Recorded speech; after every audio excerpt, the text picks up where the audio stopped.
What up, my freaks? RuinusInsight here with part 5 of my Total War Warhammer 3 modded Thorgrim Grudgebearer Old World campaign. So as we saw last time, Karaz-a-Karak and our first army of grudge settlers went through the territories of Clan Mordkin, and by the looks of it, have pretty much destroyed the faction. They had a tiny army, and every battle saw them lose a couple of the doomed grudge bearers, or grudge settlers rather, but they still made it all the way to Blizzard Gap, and we essentially got maximum use out of them. Next turn they will disappear, but I think Karaz-a-Karak has sort of cemented himself in a legend. We might bring him back, maybe as a lord, maybe as a hero, or maybe just as a note. I think considering that his army burned so many of the rats over the course of its existence, they definitely deserve a note and maybe membership in the Jartrom clan that we have as part of our community canon, which are a fire faction. So yeah, I'm definitely gonna have to bring Herrick back in some way. I absolutely love this army.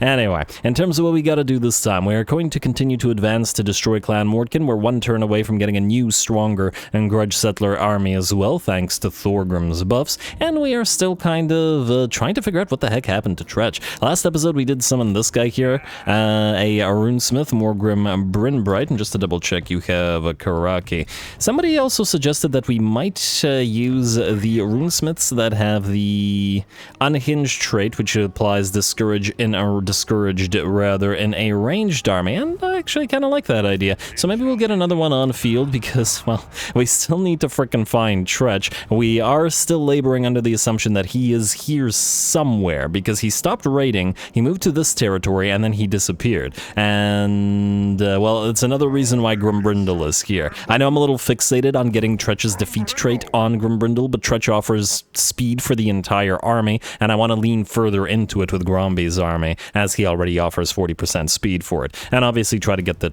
defeat trait on Thorgrim as well. Besides, Gromby's never going to be down here again, so I think this is a good time. Anyway, we can summon the additional runesmith here for the range army. He can just pop into the ranger stack and stay with them, even though they're going to get traded to somebody other than Gromby. Here's what we'll do. We'll go into ancillaries and we'll grab another, okay, not stonemason. We'll take the runesmith's apprentices, one, and then we'll transfer them back later. Frankly, I normally would have done this between episodes, but I didn't think of it between the episodes, and we're not yet at the point where a significant amount of stuff like building gets done between the episodes, or, you know, moving tech thieves around, so, yeah. Anyway, that's 3 reductions, and these guys can now be summoned at pretty cheap. We don't have any heroes in here, do we? No, we don't. Alrighty, let's get the unhinged guy on field. And you know what? We might as well build one more, at least, ranger with great weapons, because we're going to get to the Regiment of Renown, I think, very shortly. Rank 18. Thorgrim's got to be pretty close to that. He's rank 17. Oh, wow. He's like 60 XP. Okay, we could have gotten that pretty much immediately. But anyway, might as well have 6 of these guys in here, and then we'll figure out what exactly we want to do with this ranger stack, which has to be different from Belegar's ranger stack. Although, maybe we don't go full ranger on Belegar. I haven't decided yet. Anyway, you can go there. Everything else, I think, is fine. Let's see if there's anything else that needs to be done this turn. Alden Halfhand, you are good where you are. Just keep increasing or getting more money from our main territory. Did I forget to do anything over the course of the last episode? I don't think so. Gromby's fine, at least until he gets his other units and we figure out where Tretch is. And I mean, I guess we could move these guys a little bit closer to the high place. Let's move them a little bit closer then. Oh, actually, you know what? No. If there's a Skaven army right here, and they were reachable, yeah, you know what? Just stay exactly where you are. Until until either this army, or I presume that the Grudge Settler army will get summoned on top of Thorgrim. Maybe split it off to fight the orcs, though I was going to use the ranger army for that particular purpose. Alright, that looks good to me. We don't really have much in the way of money left. We can continue baiting this guy, although now that I think about it, he's so far away that it's probably not going to work. Huh. Wait, if he can't reach this guy... Let me think about this. If he can't reach this guy, can he reach this guy? Doesn't look like it. What's the best way to bait him into it? If we go here, Okay, you know what? Get a little bit closer, like so. Now can you reach him? Maybe. Kind of unclear. Alright, well, go right there. You can reinforce as well. I think this might mean you won't be able to ambush, but you might be able to reinforce, and I think at the end of the day, as long as we get something out of this. Also, do we need to level you guys? 1 point? Not really. And you have no points. Oh, we do have a runesmith. You can get Forge Fire, sir. Alrighty, and oh, well, you have a base version of Rune of Oath and Steel, do you not? Or... no, actually you don't. Okay, never mind. No Forge Fire for you. Definitely Rune of Oath and Steel. Absolutely necessary. We have 630 gold remaining. Can we build any miners here? May as well start recruiting some. Go for a miner. There you go. May as well use miners in this army for now, because they're, you know, affordable. Anyway, skip. Besides, with the Warband upgrade, we can go miners into miners with blasting charges, into dwarf warriors, into longbeards, or whatever, as needed. Alright, I hope that's everything, because I don't remember what I was doing at the very, very last seconds of last episode, so let's send the turn, and let's see about that new Grudge Settler army. I'm excited about it.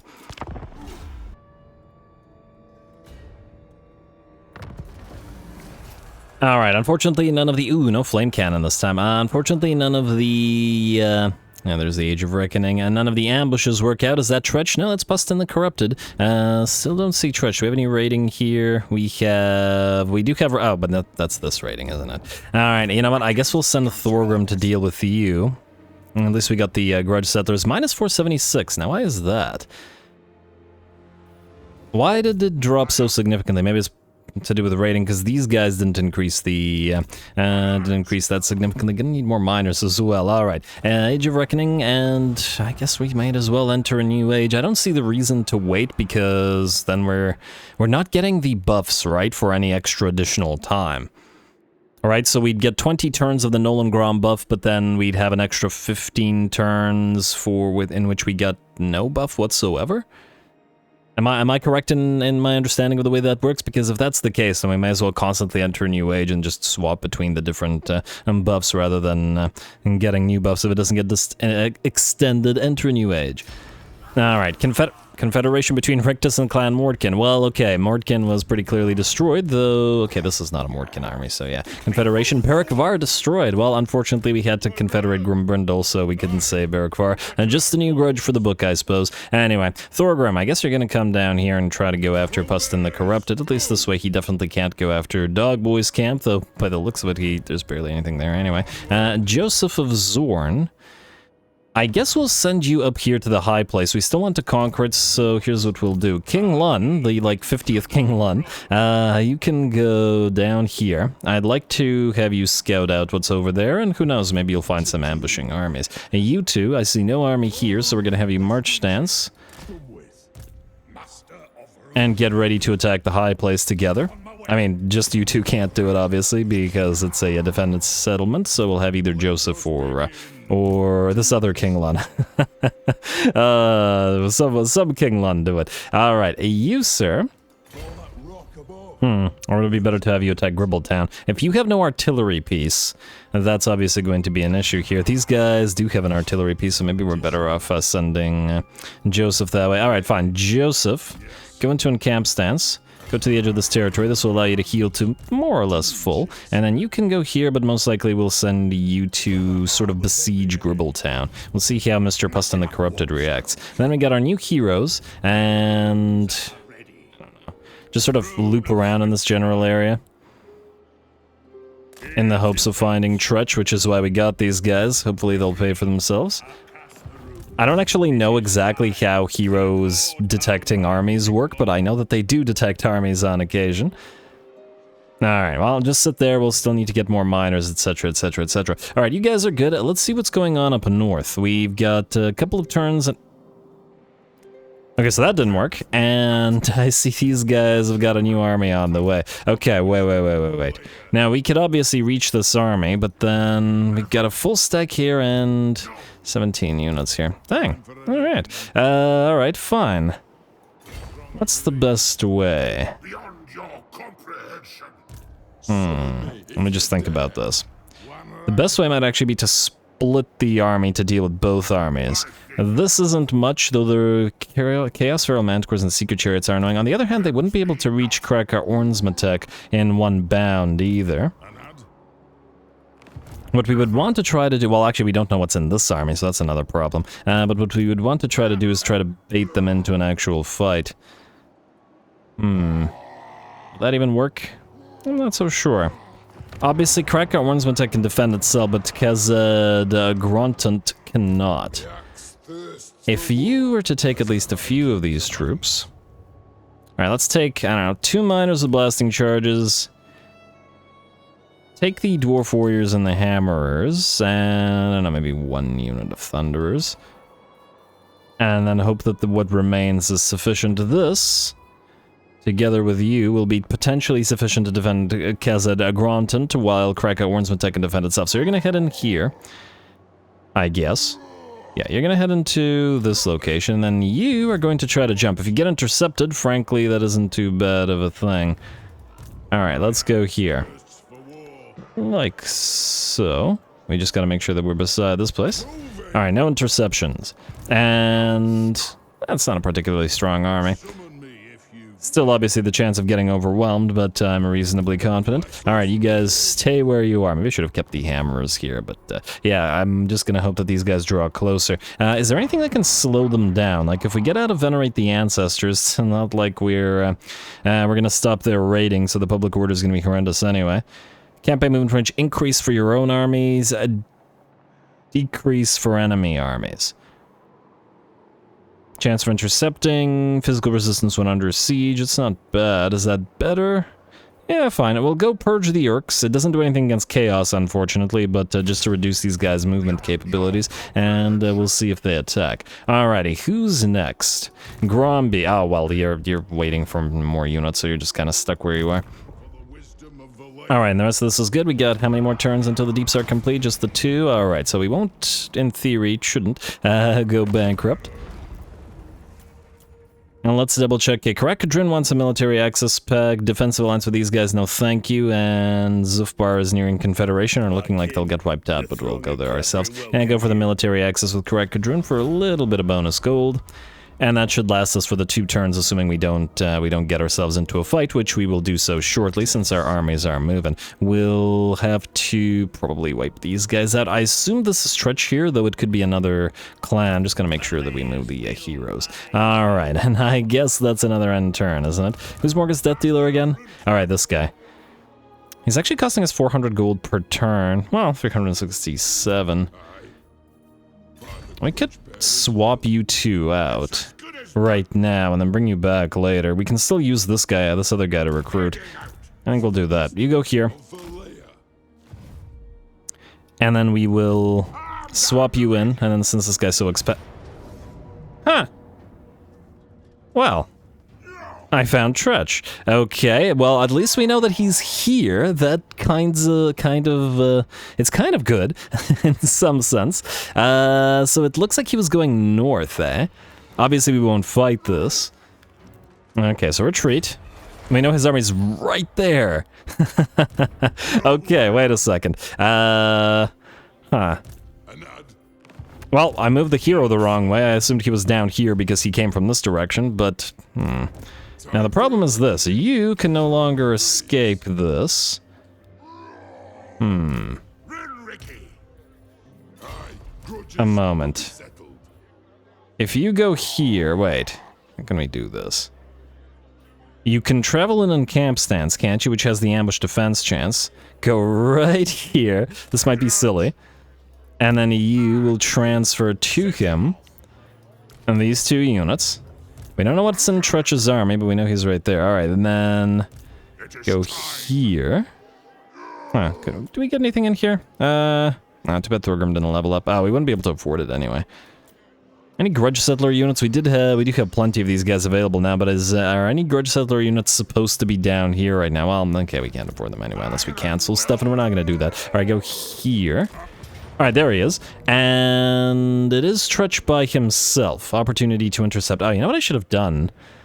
I should have given Gromby the Master Rune of spite for this. What does he have currently? He has a potion of healing, talisman of preservation. I mean, he's got some good stuff.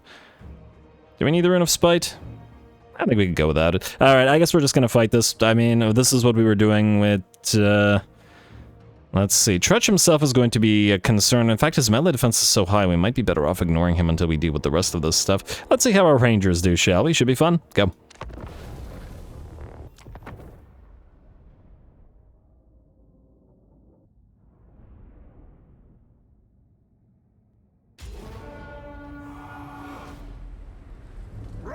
My northern kin, let's get about this. I promised Grimnir there'd be a mighty tally, and I ain't one for breaking such an oath. So come on, let's have 'em! Alright, heck of a speech from Gromby here. Excited to see him face off against Tretch Craventail. I also like it when he says, "You know who I am." It's pretty good. Anyway, looks like the enemy's Doom Wheel is going to head towards us. We are deployed in such a way where we can protect our left flank and hopefully funnel the enemy to attack the miners while our rangers and do the damage. They've got that bleed on them. They got armor-piercing damage as well, so let's see how well these axes bring down the Doom Wheel to start. And perhaps a bad idea from the AI moving forward like this. The Doom Wheel rapidly loses half of its HP, 3/4 of its HP, and takes axes all day until it is completely destroyed in seconds. Here comes the next enemy unit, a unit of Clan Rat Spears, and hopefully our miners will be able to hold the enemy off long enough for us to do damage like this. Alright, and the Clan Rat Spears are down below half HP as well. Unfortunately for us, while this is working so far, at the very least to the destruction of the enemy Doom Wheel, the enemy is going to loop around us with some Death Runners. And that Weeping Blade of theirs, obviously a little bit less of a threat on Rangers than it is on another more heavily armored unit. But at the same time, these guys do quite a lot of damage and should be able to tear through these Rangers if we let them. We're going to activate the ability of Grimbrindle. Grimbrindle has no fear, giving us melee attack plus 25 and unbreakable, while these rangers use their great axes in melee and hold off the Death Runners, and the other axes continue sailing overhead and into those rats.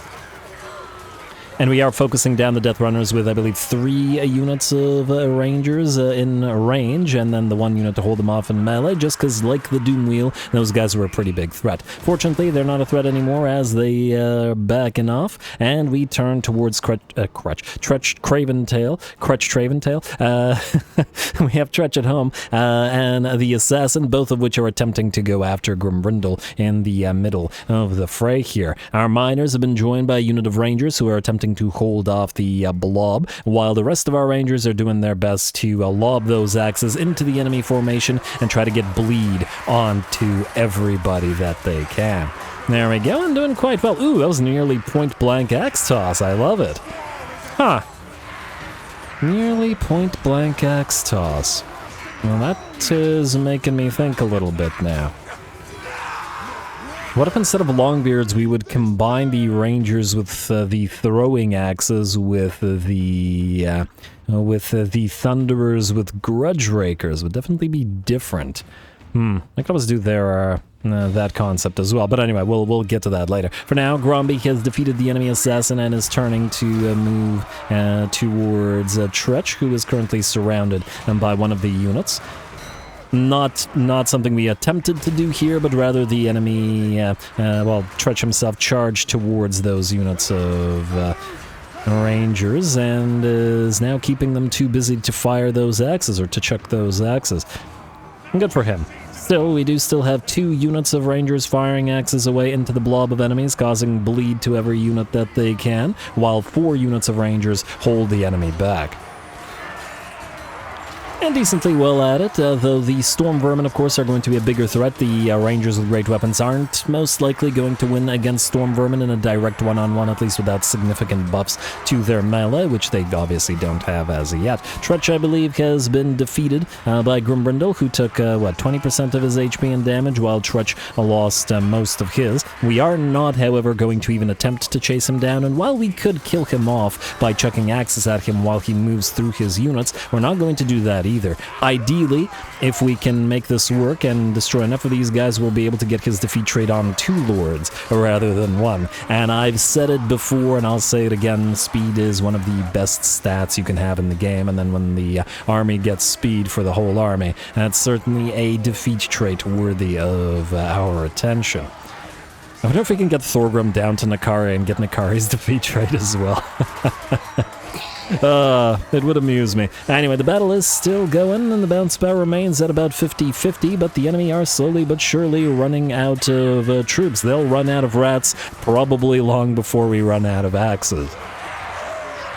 Though that isn't quite true on every single unit. We can see these two are actually nearly out of ammunition here. This one's out of ammunition. Maybe I spoke too soon. And Grumbrindle has joined the defense over on the left flank where we are attempting to hold off the enemy storm vermin. Fortunately, the armor-piercing, bleed-causing axes are doing quite a number on them as long as we can actually fire them in range. And it looks like these storm vermin are pretty much done. Tretch has attempted to return, but has in fact failed, or in fact will rout together with the rest of the army as 50% turns to 100% in our favor within seconds. Rather rapidly, but the enemy sort of rather reached a critical mass of losses and shattered. Plus, of course, Tretch had low enough HP that he could do little about it. Our miners obviously took quite a hit, but Grumbrindle has no fear. Came in quite handy as 30 seconds of Unbreakable helped them hold the line, which the miners might otherwise not have been able to do. We were also able to knock out the biggest enemy threats, i.e. the Doomwheel and the Death Runners, in a relatively rapid manner. And thus they couldn't annoy the rest of our army. Ooh, looks like one of our rangers actually managed to catch up to the enemy storm vermin here, so at least another unit destroyed. Well done, Gromby.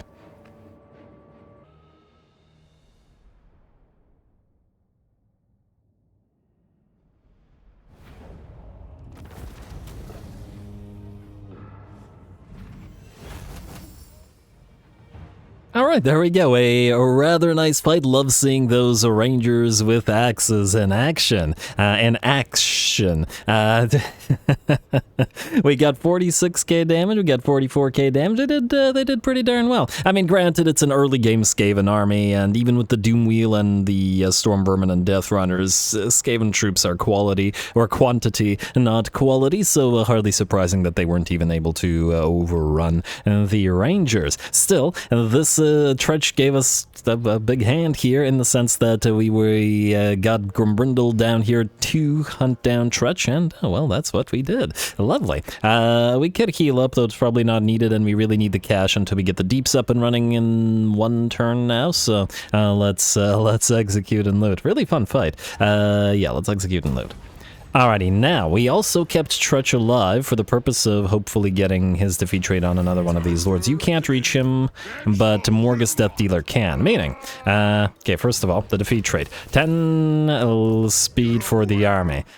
Now, with Age of Vengeance, we're going to have a plus 50% speed to all units in Grumbrindle's army, which is lovely. As for his point, I mean, we could go for the speed right now, or we could go through Eager Kin to get the recruitment cost reduction for all units, all armies, faction-wide. It looks like up north where the Chaos forces are marching around, at least until Grumbrindle goes back up there to hunt down Azazel,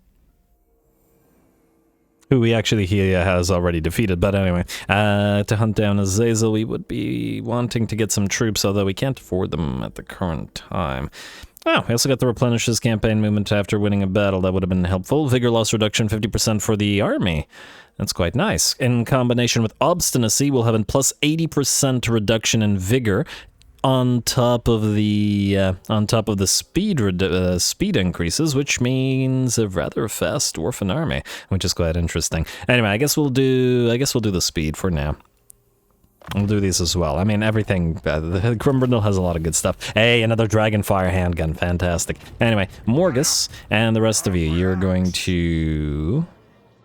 Yeah, I assume you can reinforce like so. Yeah, stand in camp stance. You can reinforce as well. Too bad we can't get the trait on you, but it's all good. Morgus was an incisive one, and it's a pretty solid trait, so we'll put it to good use. I wanted to double check whether we could put these guys in the army to leech the XP, but oh well, all good. Let's do this. And can we auto-resolve this decisive victory casualty? It'll kill off one of our miners. Game. But why? I mean, the miners aren't that expensive, admittedly. Alright, fine, we'll manually fight this real quick. It's the principle of the thing, you know? Not like they're a threat. The real threat they presented would have been if they managed to ambush us, but as we saw with the Rangers' melee capabilities, at least against clan rats, even then it probably wouldn't have been a major issue. Also, while we're loading here and such, we did reach the engagement threshold, and on top of that, reached the 5th episode, so that's the first time we lower said engagement threshold. So from now on, 400 likes and 60 comments. The next episode will be an hour long, or the hour adjacent, hour-ish long. On top of that, we are drawing closer and closer to the weekend, so if we maintain the engagement threshold streak, and we will do a double episode on Saturday once I have the extra time without a work day. Anyway, we're gonna speed it up, and okay, I still got 50 seconds until these guys get on field, so I don't know what else to talk about. How you guys doing? Alrighty, let's see. Tretch is pretty badly damaged. It's too bad we can't kill him 3 times to get the defeat trait, but it's alright. He'll get teleported after this down to his main territories, and the good thing about that is obviously the fact that we can then move to trying to do this at the same time, like so. Wait, like so, and we can then move to hopefully hunt him down with Thorgrim and get more speed. Because I'm thinking that fast Thorgrim is even better than wide Thorgrim. Although it's hard to beat wide Thorgrim. Alrighty, you guys are good. Miners in front. We can have the Dwarf Lord in front as well, and Grimrindle in front as well. There we go. And we're just slowly but surely getting everybody on the field. You know, I'd like you all to move together, so let's do this. Oh my... What's your movement speed? 24. Ah, okay, well that explains some stuff. We'll be here all day. Maybe I should have auto-resolved this and let the miners die after all, but it is what it is. Alright, just go. 24. He's slower than a zombie. My lord. And I know that he's exhausted because he's in march stance, but it's still crazy. It's still crazy. Alright, let's keep everybody moving. We could just charge Gromby at Tretch if we wanted to. I wonder if that would force the rest of the enemy army to move. Alright, yeah, that's a good idea. Let's ungroup everybody else. So let's move you guys a teensy bit closer. Gromby will charge, and Tretch will stick around. Oh, good. Alright, well, let's, well, we can watch them, well, sort of duel. Granted, it means not controlling the rest of the army, but that's fine. There we go. I mean, Gromby's not gonna lose against Tretch, even if he was level 1. I mean, he may as well be level 1 because we don't have any points on him in terms of his fighting capabilities. He's also got a healing potion, and Tretch got nothing.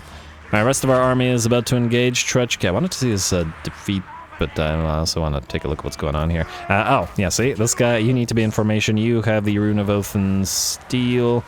Do it. It'll prevent our own units from killing them, and Gromby, chase him down. Oh, actually, can you chase him down? Do you have enough speed to do so? Come on, one hit. No, he's too fast. Alright, I guess this doesn't give us any speed extra, does it? Yeah, no dice. Oh, well, he's not surviving that anyway. How's the rest of the battle looking? Alright, well, the axes are flying, as they tend to do.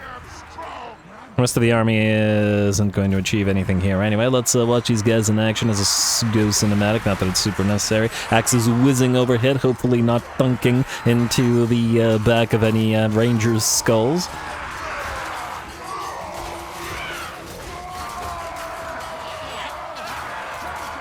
I'm already super happy about this because last time I played the Dwarfs, I wasn't happy with the Dwarfs or the Rangers with axes, with throwing axes, and we're already getting plenty of action for them, which is why I wanted to get them on field last episode.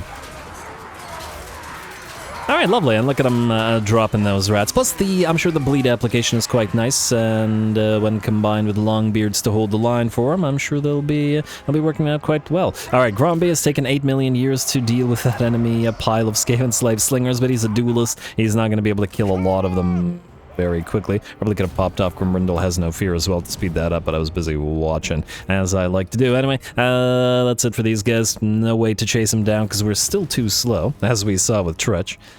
Skaven speed plus scurry away means, well, there weren't no chance of chasing him down. But his main stack is destroyed now. He's not recovering those Death Runners or the Doom Wheel, at least not at this... Well, he might. I mean, it is turned like 40 or something. It is old world. Well, he's not getting the Doom Wheel back. There's no way that Crookback Mountain is at tier 5. He could get the Storm Vermin back and probably replace them with Rictus Storm Vermin. Because clearly this was his starting stack and that he was still using the irregular variants. And I assume the AI recognizes that it wants to build Rictus Storm Vermin rather than Regu Storm Vermin. Alright, come on now. Alright, there we go. Another solid amount of cash, 845, a little bit of Oath Gold as well. Yeah, you know what? We've been getting decent bits of Oath Gold. And while we don't want to spend the money, there's that defeated Tretch Craventail, lovely. And Othar's... Huh. Oh, Grumbrindle transferred his XP presumably to Thorgrim. Well, that's good. This army is getting on field. And... Huh. Well, now that's a question. I was originally planning to put the Rangers in an army led by a Dwarf Lord, but frankly, they could benefit a lot from Tretch's bonus trait, couldn't they? The other thing is this: if we use Venerate Smednir, we could get the 10% upkeep reduction for Longbeards, and enables magical attacks. So it'll be magical bleeding attacks on the Rangers with weapons, great weapons, axes, throwing axes. I mean, technically they're great weapons, but anyway. Or we could get a 10% upkeep reduction for the Rangers and for just generally great axes, which includes the Longbeards with great axes. What else does these guys give? Oh, physical resistance on the Longbeards if we want to use the Longbeards together with those guys, and melee defense for melee infantry. Yeah, so the Lords will power up the Longbeards nicely, but Morgus Death Dealer has the Craven by Name Defeat trait. That's the thing now. I'm gonna have to think about that a little bit. Let's maybe recruit some more miners, but the money. We got one turn, right? No, 2 turns. Well, 1 turn after this turn is over. Alrighty, anybody else need to move this turn? I think that was it, right?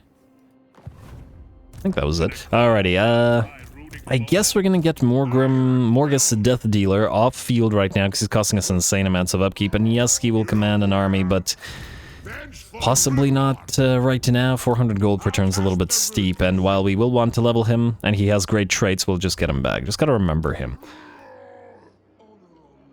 Wait, you no longer need the Runesmith's Apprentice. Alright, disband. Alright, there we go. It's a little bit better, and then he'll be back in 5 turns, right? Yeah. Alright, you'll be back, sir. Gromby, I would like to send you up north, but at the same time... Okay, wait. Are you able to? No, you're not able to. Alright, Gromby, go into Gore Hornet's Hold, I guess. I want this army to be able to essentially move by itself right now. Right now, it can handle Skaven, but it probably wouldn't be able to handle a proper greenskin stack. So, in that light, we'll still probably want to get a few miners. They're still they're really cheap. Frankly, we could do a full army of Rangers with great weapons if we wanted to, and use them as melee. It's just that... I don't know, I feel like that'll be a little bit boring from a tactical perspective, you know? Gotta have some stuff with them.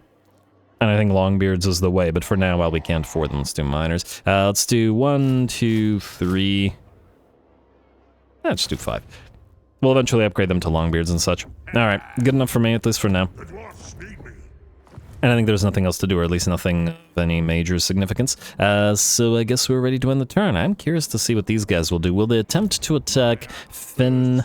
Probably not with a garrison. Maybe I should have transferred more troops. But it's all good. We can recruit as needed when needed. Skip, and then turn.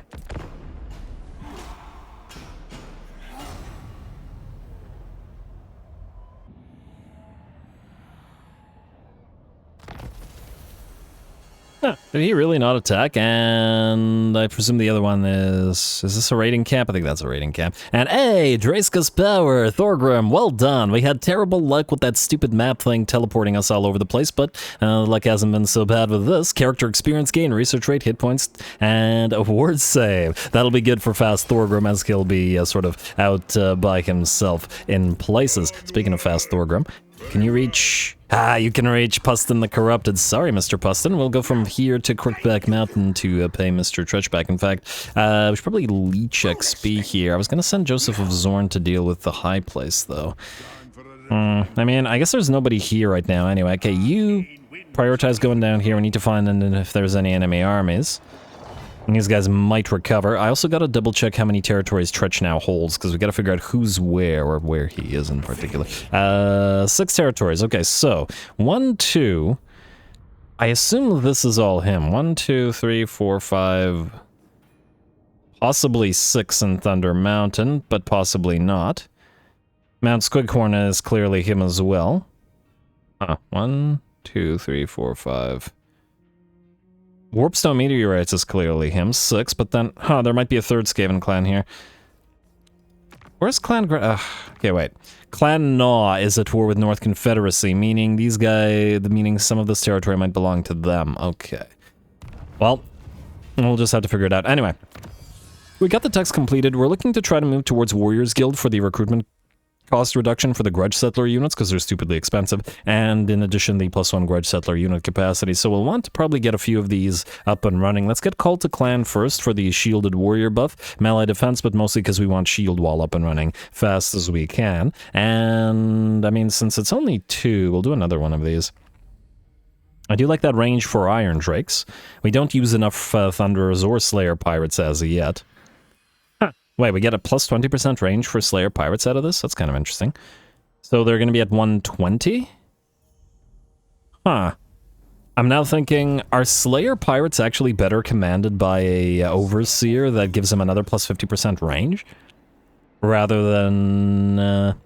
Well, that's interesting. Anyway, still probably worth our time to... Maybe we send you up here then. To the high place. The problem is, how would we deal with the Plague Claw catapults? You don't, I mean, we could use the gyro bomb or gyrocopters to deal with it. Fine, I guess that you're doing it then. You can go, no, you cannot go into mining camp. All right, you're gonna go right here then. Right there. And then I'm going to assume that you can jump over this to go towards the high place, and if you can't, I'm going to be very, very sad. You, sir, are going to march, nope. Don't trust the march stance. You're gonna go here. Like so. And we'll have, aha! That's why I didn't trust the march stance. Hopefully you don't get immediately ambushed after this. Well, if you do, you do. Thorgrim. Kill. Now, that's a question. Do we trust auto-resolve here? We probably won't take too much damage, but with the other army nearby, it's a little bit iffy. Especially for the second army. It is what it is. Well, let's see what we do. What we take damage-wise. Yeah, the second army is the army that got hurt. Go figure. We'll take the money as we do. Alright, then you are going to... you can go into mining camp and get a little bit of XP. You are right beside... Well, actually, are you right beside? That's a question. Looks like they are. And still reinforce each other, right? Enemy killed in battle, enemy killed in battle. Hey, Banner of Eternal Flame for the Fire Army? Yes, game. You're working for me today. Ambush stance? Oh, these guys have a rattling gun and death gloves? That would actually be a potentially concerning ambush. Let's get you some stuff. Chance of interception. We want to get stabilized bipod versus Warmatic. So we get a 20% extra range for, let's see. Expert charge defense, enabled if not moving, enabled if not moving. So it's 5%, or 5 seconds, and the only difference is a 20% range. Technically, you shouldn't be moving, Guildmaster, but to reacquire the traits from repositioning, I think Warmatic is probably the better pick here, just to allow him to reposition himself much quicker. So, Warmatic it is, sir. Alrighty, and you know what? Move very slightly closer to Thorgrim. You can't? No, you can't. Alright, go here. And then we'll... They're freaking using the Orky territories. Just constantly trespassing in the map. You know, it's an insignificant enough amount of money, I think, from the mining camp that we could try to ambush, like so. And, before I forget, Thorgrim. Lose the Helm of Dreska. Well done finding that power-up. Once again. Alrighty, I guess the game really wanted to give us something after that whole teleportation debacle. Fire Ring of Thori, we're going to put in the Fire Army, some of the second Dragonfire handgun. Can have a Helm of Discord, Shield of Talos, Enchanted Shield. We don't have much in the way of good armors, do we? In fact, we don't have any good armors at all. And yes, we'll be getting some of those gold eventually, we just don't have it yet. I guess Helm of Discord. Frankly, I feel like other armies could maybe use it more than you could. Like Gromby's army up here, for example. Do you have a flame cannon? You do not have a flame cannon. No, it's not flame cannons that we want, it's the Iron Drakes. 2.7k, darn. I was thinking we put the second Iron Drake in here and then go, because this is going to be Grimbrindle's army and he's going to want the Iron Drake's Grudge Settlers. For the wisdom. If you march stance, just out of curiosity, how close can you get? Pretty darn close. I think this guy actually can't run. Alright, fine. Screw the Grudge Settler unit for now, at least until we get that reduction in terms of getting them up and running. We're gonna move you, march stance you in, and then there's no way this guy can take Kraka-Orn's attacks, so we'll deal with the other guy afterwards. You are going to attack in a few seconds. No, he's gonna run, so yeah, you will level up. Mr. Thane. You are going to be one of Grimbrindle's Thanes, meaning we're going to want the Ironbeard trait on you to get the additional ammunition and buffs for the Iron Drakes, since Gromby loves Iron Drakes. Oh, I gotta remember to get the Snipe for... Well, actually, Snipe is actually probably going to be pretty useless on the Rangers with great weapons. You have Guardian and Vigor Loss Reduction for hammers, which is why we're going to need possibly 2 of you for Thorgrim. But that does make sense. Hammers should have some Thanes among them. Alright, Ironbeard for you. Alright, you can enjoy that. Alright, let's do this fight. Oh, wait, you can level... I was about to say you can level up, but frankly, there isn't really too much that we can do with you, because I don't know what you're going to lead as an army yet, because you're the hero buffing kind of guy, and I prefer the army buffing kind of guys. Anyway, are you actually going around him? The heck? Wasting some of our movement. Oh, whatever. And you're gonna run, and we're gonna chase you down. And then loop back around to get the other guy. Alright, march stance, please. I assume there's not a third army here somewhere. What is that? Is that a battle marker? I'm gonna assume that's a battle marker. Kill this.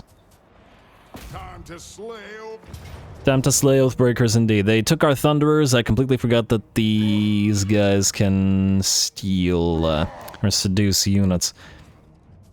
It's like dwarfs wouldn't be super susceptible to this sort of thing, but maybe that's just me. Anyway, it's a little bit annoying to lose the Thunderers, but at least it's not the Gyrocopters. Oh well, go.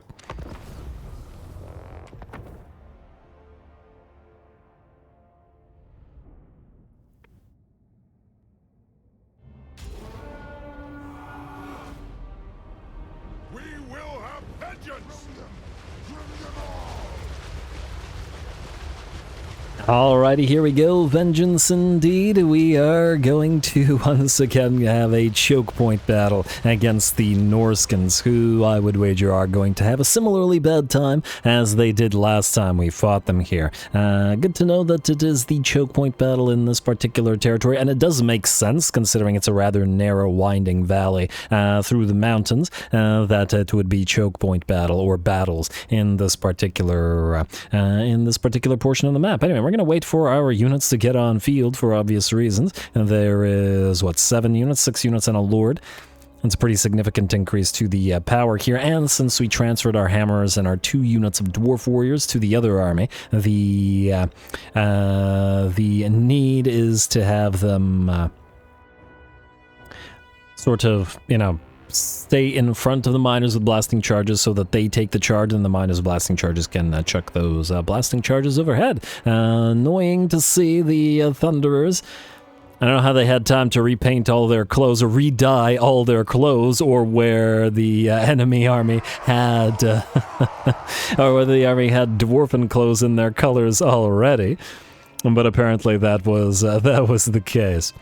But you know what? It is a Slaneshi army, so would you be that surprised if they were carrying around a bunch of dye in their colors? It's a distinct possibility. Anyway, looks like the Dwarf Warrior or the Dwarf Thunderers here are going to take a couple volleys from us, and we certainly don't want them firing away at us with those guns. In the meantime, though, the first enemy unit other than the Thunderers are going to be the Marauder Hunters or Marauder Horses with Javelins. The enemy is going to hit us back with a nice couple of spells, a Penumbral Pendulum and a Searing Doom upon our units. Or was that a Lash of Slaanesh? Might have been a Lash, I'm not sure. Here comes some Furies attempting to annoy our backline, but unfortunately get absolutely obliterated by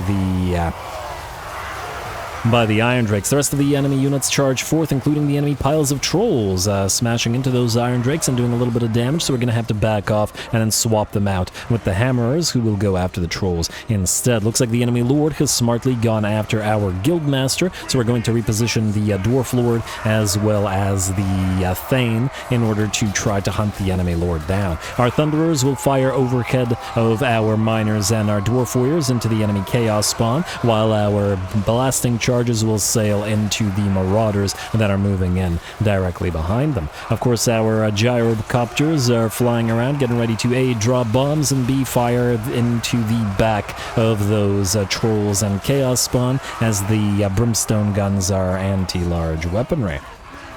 Alright, the bounce power has shifted to about 70% in our favor, perhaps. The enemy Lord nearly defeated at this point by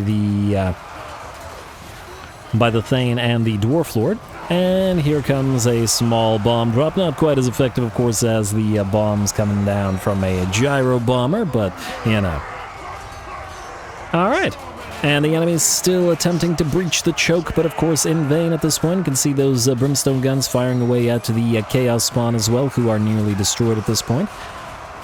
Thunderers keep thundering away. Can't wait to build a Thunderer-heavy army as well. Alright, and the Trolls have returned only for the Iron Drakes, who have backed off to burn them down just over the heads of our units as well. And in addition to the flame, I saw a Rune of Wrath and Ruin coming down upon the enemies below as well, or blobbed up as well. A few more volleys into those Trolls, a few more quarrels, a few more blasting charges, and I'd wager this army doesn't have much left in the tank. Alright, and we're going to have the Brimstone guns and the Flamers, or the Iron Drakes, bring the enemy Lord down as well. Nice shot from the Gyrocopters. And the enemy Norskins, having lost their Lord, I believe, are beginning to rout. We can see them all in the process, and as soon as they turn away from the melee, the blasting charges come out once again and hit them right in the back.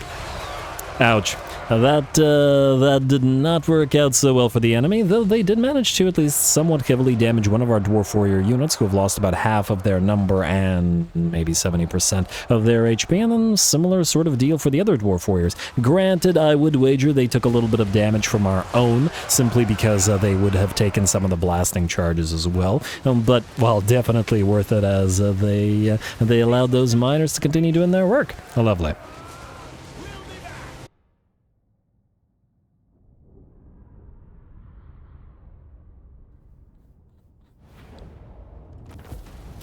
And, ooh, another Seed of Rebirth, nice find. We've got one on Thorgrim so far, though I'm still on the fence as to whether it is better or worse than the Talisman of Preservation, but it is a permanent regen, unlike the Healing Potion. On the other hand, I mean, Thorgrim at the end of the day has four legendary items, so it doesn't really matter. Anyway, we'll take the money and the Oath Gold, as we do, and this army is more or less destroyed. These poor Norskins keep getting screwed over by those choke points, don't they? Alright, enemy killed in battle. There's that Seed of Rebirth. Probably not on a Engineer or a Guildmaster. You can go back to Karaz-a-Karak, and then you can march stance all the way close to Kraka-Ornsmatek. We'll see if this other army comes on by. Wait, I was hoping to put you into ambush because we still getting raided? Yeah. Alright, fine. Go there. We'll see if that army does anything, and then we'll swap units as needed. Oh, also... Yeah, we did get the Thunderers back. Okay, good. I still don't like that mechanic, but anyway. Anyway, before I forget, did I put the Did I put the helm on Gromby? Might as well give him a chance to acquire that power up. Wound recovery plus 10 turns. Ooh, him being gone for 10 turns ain't great, but as long as he has the faction-wide buffs, it might still be worth it. It's a rather nice buff. Plus, it does give us a little bit of bonus research, which, until we get our tech thieves up and running, we definitely need. Ulfar, Norgrimling, who are you again? Alright, you guys. Mining camp probably wouldn't be too useful to you, so you could just stay here. Well, I guess you can mining camp in the enemy territory. Get a little bit of bonus XP for yourselves, at least until our other armies have arrived. Alright, so that's you two. Okay, set you up where you needed to go. You... Vikram Burdrick. I guess it depends on whether we keep recruiting with Gromby or not. I mean, we will give him the Othar's Raiders. I still think we should send him down at least to wipe out the Drippin' Fangs, Den of the Great Wolves, just to deal with this sort of situation. And this one we could maybe even... Here's the problem. If there are factions, and the Chaos Dwarf factions will inevitably declare war on us, it's probably better not to bother holding the Den of the Great Wolves. And we currently have no diplomatic contact with these guys, so I assume that by virtue of sharing a border, they will gain vision of us, so we're probably better actually raising the place, rather than even trading it to the Silver Road guys. We might eventually come back to it, but it's such a huge territory that these guys could forever just park an army here and then just constantly raid us, and there wouldn't be an easy way to deal with that, so yeah. Let's not... Ooh, also before I forget, we are in... Purge the Orcs. Just stay and Purge the Orcs for at least a couple of turns. I think we're okay. We could also probably spend a little bit of Oath Gold on getting a couple of runes up and running. Not spend the gold yet to get more Everpeak or Everguard guys. Though it would be nice. Control plus 2 and... Ooh, that's actually really nice.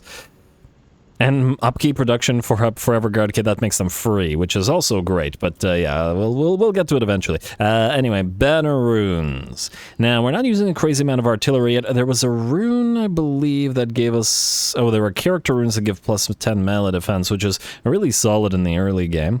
Actually, it's really solid throughout the game. Frenzy is really nice as well, since we have a lot of high melee. Maybe we'll do the Frenzy rune. Yeah, let's get the Rune of Fury.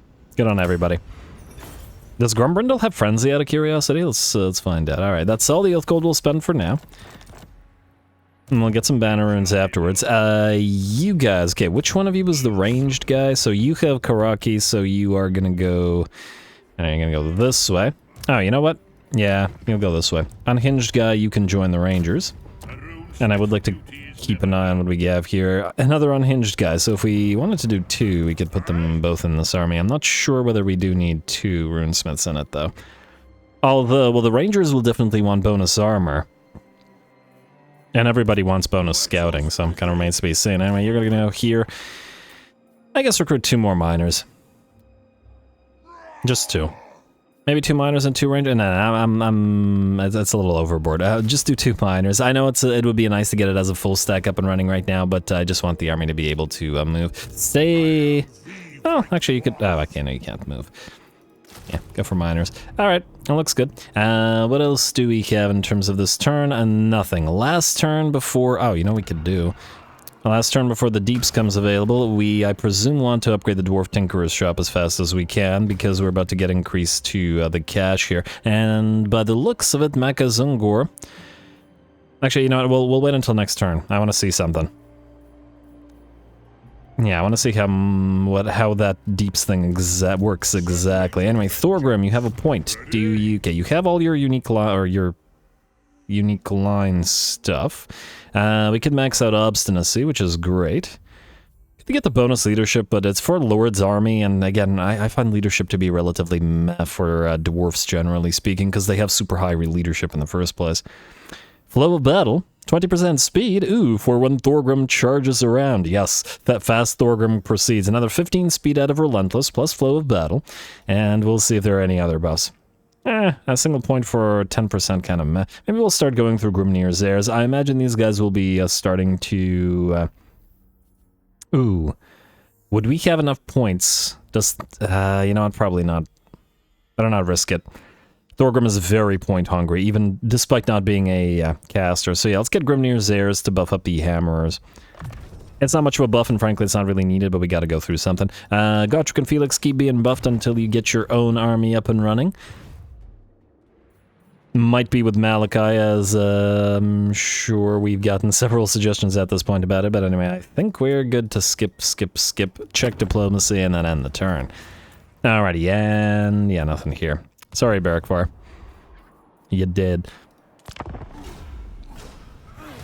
There they are. The orcs have returned to Drippenfang's camp with a giant in tow. Okay, that's interesting.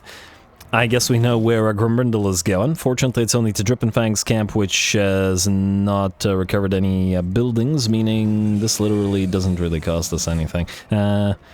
Goblin Bolt Throwers, Grudge Throwers, Squigs, and Pump Wagons. Kind of an interesting army, I gotta admit. Anyway, is he gonna take it or is he gonna raise it?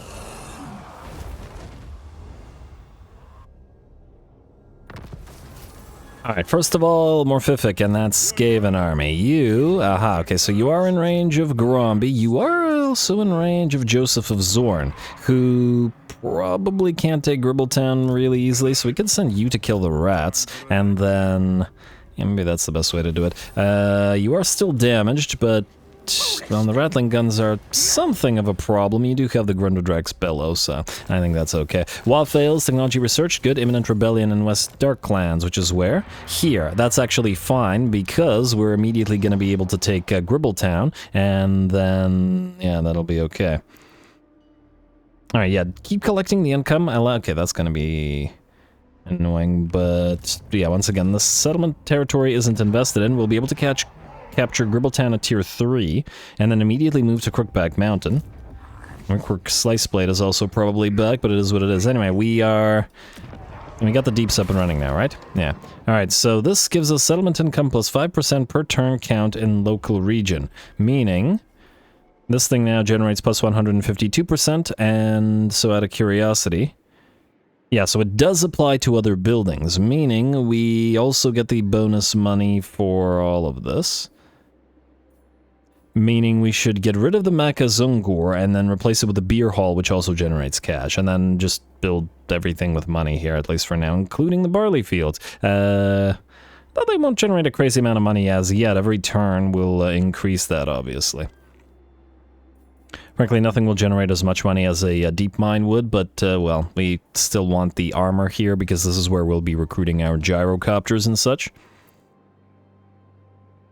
For the bonus recruit rank and the recruitment cost reduction. Yeah, alright. This will cause a loss of 4 control, but the beer hall will replace it, so I think that's fine. We will hold off on these upgrades for now, just because we can't afford them as yet, but that's going to change. Gromby. Alright, so... I guess you're moving, and we may as well get you leveling. So you're gonna start moving this way. We'll see exactly how Dusty moves after this. You should be able to catch him. Vikram, you're just gonna stay here. Morgrim Brimbright with that Karaki trait. Now, we did want a runesmith in Joseph of Zorn's army to cast that Rune of Wrath and Ruin. So you're gonna go down here, though we could potentially use you as a... maybe a rebellion will kill this off. Probably not. Alright, we got one turn, or one more thing to get in order to get Warriors Guild, so let's get Superior Black Powder... wait, no. Let's get Pressure Regulating Valves to get that increased range for our units of Iron Drakes. It's not much, but at least this way we retain some of our... yeah, you don't have Frenzy. Retain some of our Oath Gold. Next up, ancillaries... another Cooper, but that's not useful. Let's get the Frenzy, Rune of Fury, on you. And before I forget, assuming that Gromby doesn't have one himself, or he doesn't have Frenzy, he does not. Alright, let's get you a Rune of Fury as well. Alrighty, there we go. Alright, you can keep moving, and we'll get you... well, we'll max out your army eventually. Just not right now. And obviously we can level up the miners and then give them blasting charges and then into other stuff. Anyway, Thorgrim, you are going to go here and you're going to besiege Gribbletown, which we will occupy. And Joseph of Zorn, you're going to go after Morphific in a second. Alright, just... Valiant defeat? Yeah, I don't think so. It's a broken siege. meaning we won't be able to get the cinematic going. Although, minimal control might still allow it. I mean, we could give it a try. Frankly, it's not actually all that concerning, and we're... yeah, we'll see. I'll see. Might have to fight it manually because it won't let us. Anyway, you... Okay, you can reach this. Beautiful. Meaning, we'll have to fight 2 of these battles. You guys... I don't know, it doesn't really matter which one of you moves in. I actually forgot what traits you have. You have the Slayer Pyre trait and you're another incisive guy. Alright, that's fine. Let's have you move in. Like so. You move in. Like so, and this will complete the province, which is looking okay, at least while the income is not coming in, but that's going to change shortly. We'll build in Karaz Ankor here as soon as we can afford it. King Lun, go see if there's anything interesting at Skullreach Caverns for free, and figure out what faction is there. Alright, so it is these guys. And then I guess loop back around towards Trollzag's and Karataman's tomb to figure out which faction is there. Alright, Thorgrim, you're gonna attack. You are going to attack like so. Well, yeah, we'll use this guy to help, the Grudge Settler army to help these guys conquer all of this territory that we gotta be once again wary of the Skaven. And Joseph of Zorn. I did want to get you another fire unit, but I guess for now we're just going to have to use what we've got. So go here. Yes. Ooh, and there's a stack there, which might mean there's a second stack nearby. We'll give the Banner of Eternal Flame to... I mean, I guess the Warriors of Dragonfire Pass, technically they're... Oh, we could actually put it on you, because you can be close to everybody. Let's do that, at least for now. Though I guess, nah, you know what, the Warriors of Dragonfire Pass will at least make these guys do additional fire damage, so I think we should take advantage of it. Fight!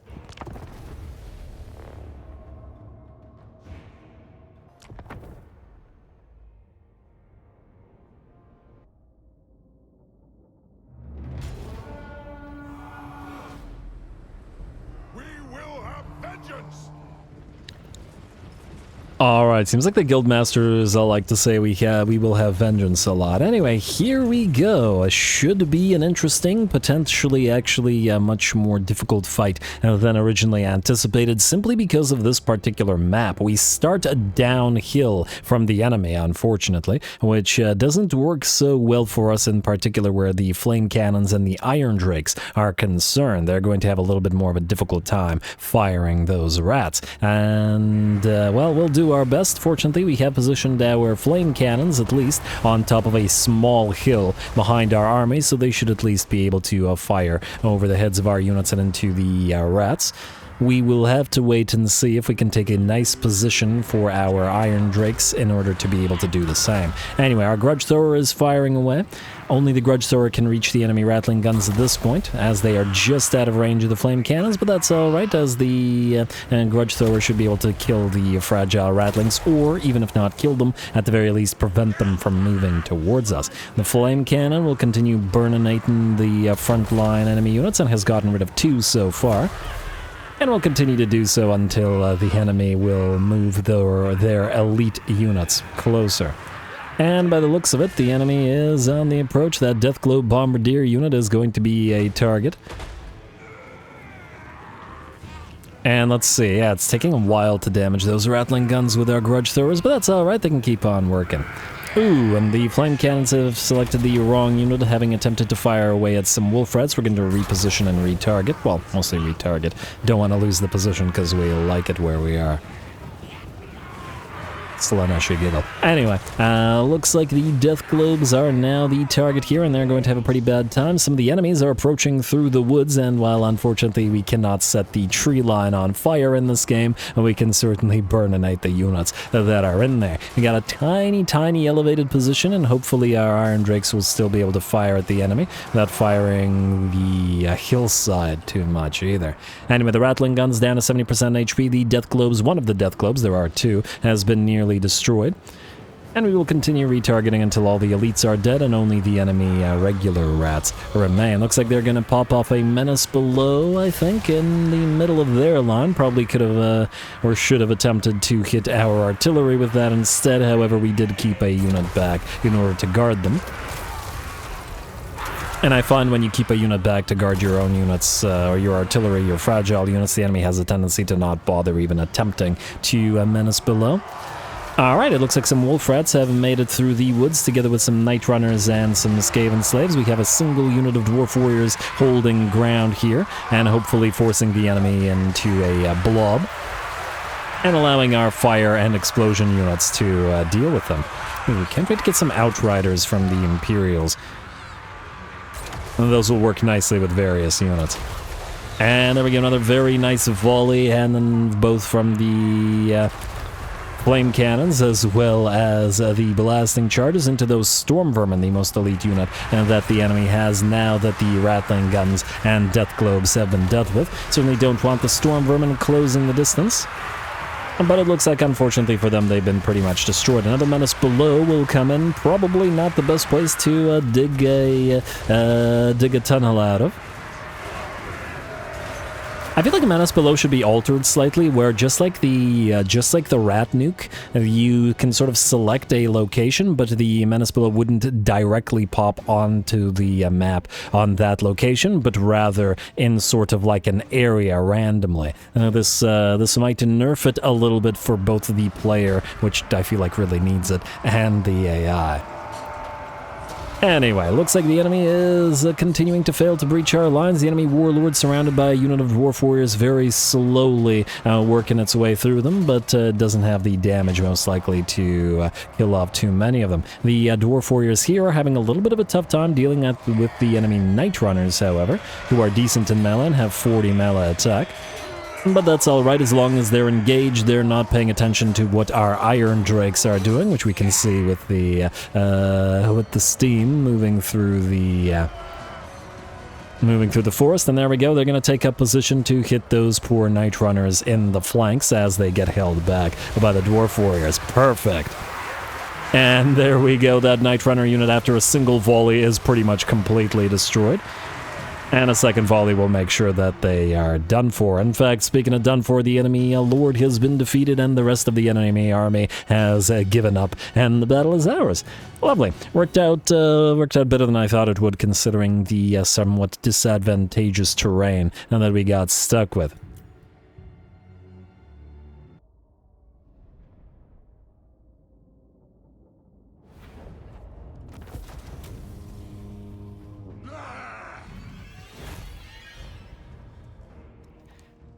Alright, very nice, Joseph, very nice. Still doing good work. We get a little bit of healing, which may be necessary if we get attacked. On the other hand, 1,500 gold, and it is a fair bit of gold. Alright, I'll risk it. Even if we are right beside Tretch, I think if, wait. Yeah. If we do this... Oh, damn, I was hoping that you could recruit, guess not. Oh well. I was hoping that you could recruit the Grudge Settler armies outside of our own territory. Oh well, not a big deal. At least I hope not. Anyway, these guys, your turn to attack as well. We got lots of Iron Drakes here, Hammerers, Longbeards aplenty, and the Gyrocopter. Gyro Bomber, I should say. You will need to level. Let us max out Rune of Wrath and Ruin, especially considering you're incisive and you got that cooldown reduction. I gotta combine that with this cooldown reduction, and then of course the Strike the Runes cooldown reduction, and it's probably something else. Master of the Ancient Lore gives us a cooldown reduction further if we're in melee, which will be better when we're on an Anvil of Doom. These guys aren't the fightiest of lords after all. Anyway, you have Zaki, which is that magic item drop chance. I'm still tempted to give this guy to Thorgrim for now. Get Rune of Wrath and Ruin and into Forge Fire. I don't particularly care for the Rune of Slowness, mostly because we got better runes to cast and we got the shared cooldown. Anyway, let's jump on into this fight and take the high place. We will not auto-resolve it because I don't want unnecessary damage to our Grudge Settler army, especially if we want to make use of it for as long as Heroic Grundadrax. I'm going to quick save this because I don't trust the game, especially since, what, 2 episodes ago we had that crash when occupying a settlement, and yeah, when you're in the middle of a turn and you've done all that work and then the game crashes and then blah. It's an issue. Anyway, let's do this.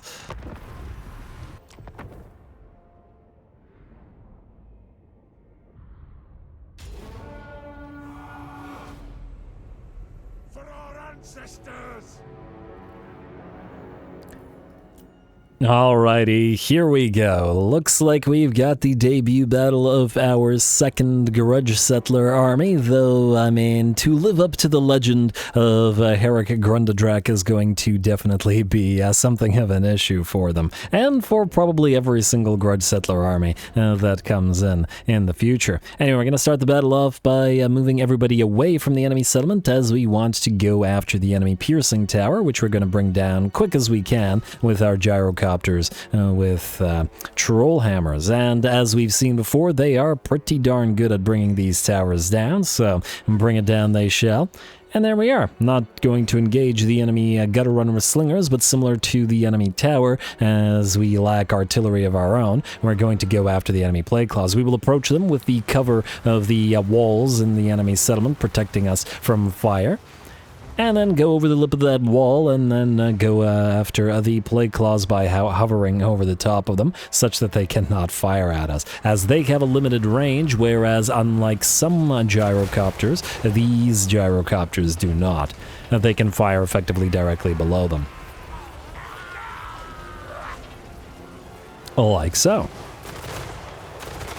And there we go. Didn't look like that wiped out any of the plague claws, unfortunately. There is a disadvantage to doing it this way, however, in that the gyrocopters are designed so that the closer the enemy is, the more the units of...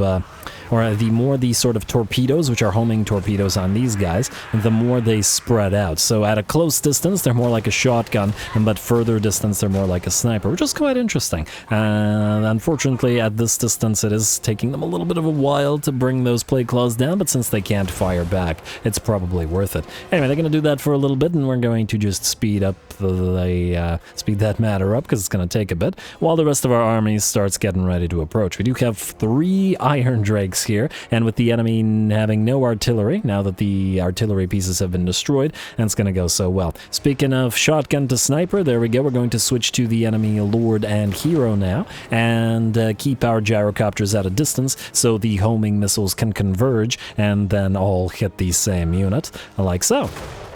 There we go, and interestingly, they don't have any, by the looks of it, explosion on them, meaning that the enemy Lord does not get knocked around as they hit him, which I guess works out quite nicely in terms of using these guys to snipe. There we go, the enemy Lord is nearly done, and then we'll focus down the Plague Priest, and thereby prevent the enemy from being able to cast. Anyway, moving closer now, and there we go, the Iron Drakes are in. Those poor Plague Monks. We're way too close to the ramp.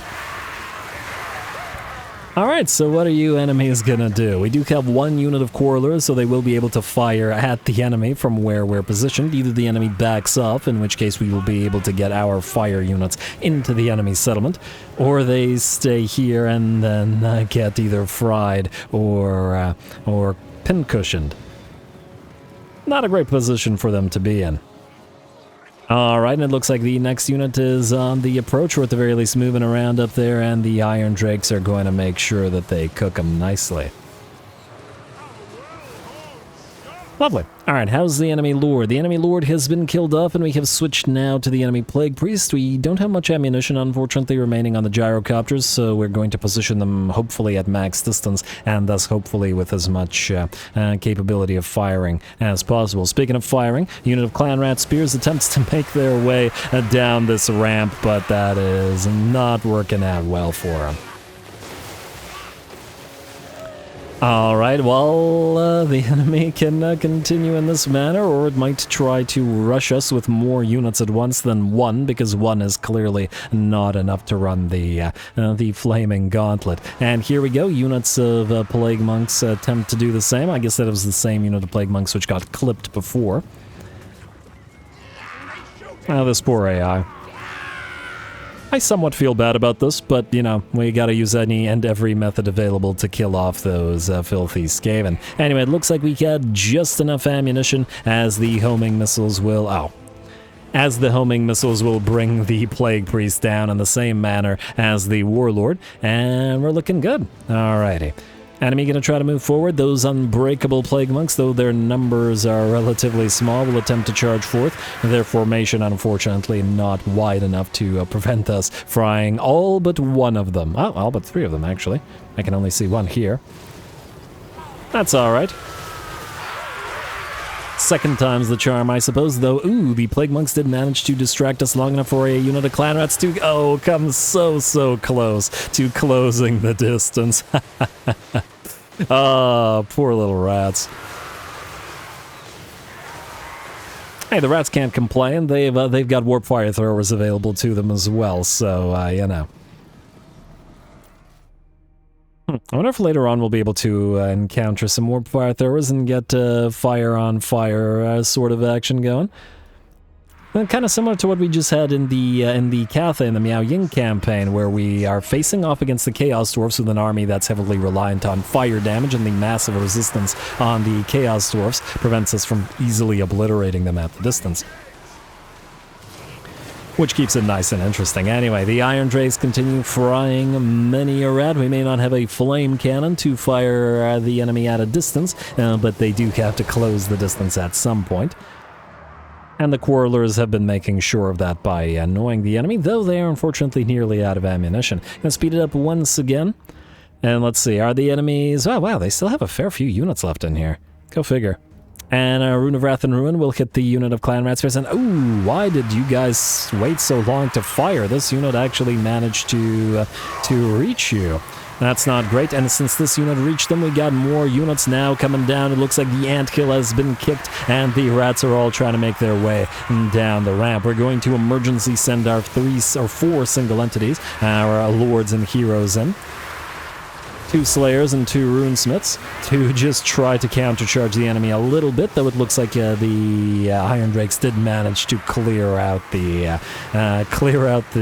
enemies that were close to them, and are now keeping the enemy back once more.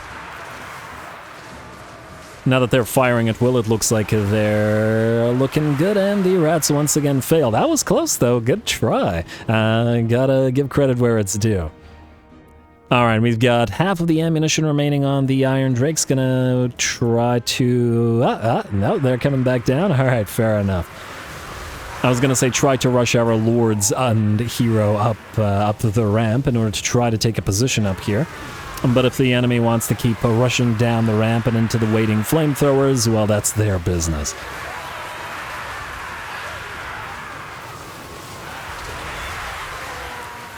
It's just so beautiful.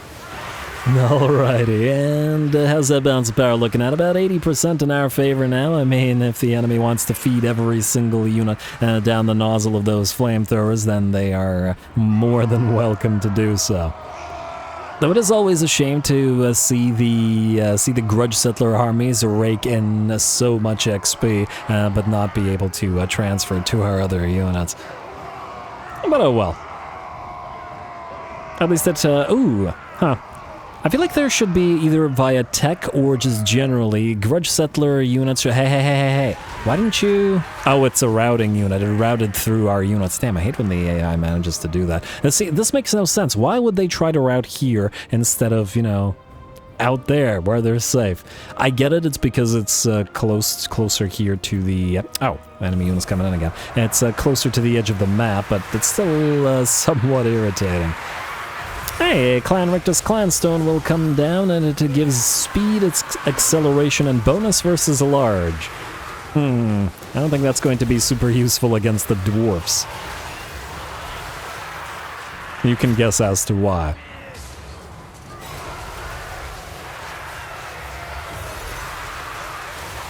Alrighty, and it looks like this latest charge has failed, and I think it's time. Time for our melee troops have moved in, lest all of the enemies be taken care of by the flamethrowers. Here come the Grudge Settler Longbeards. Since Longbeards are so expensive, it's going to be a little bit before we get them on field in significant numbers. I mean, Dwarf Warriors are 125 upkeep, and then Longbeards at 250 are quite literally twice as much.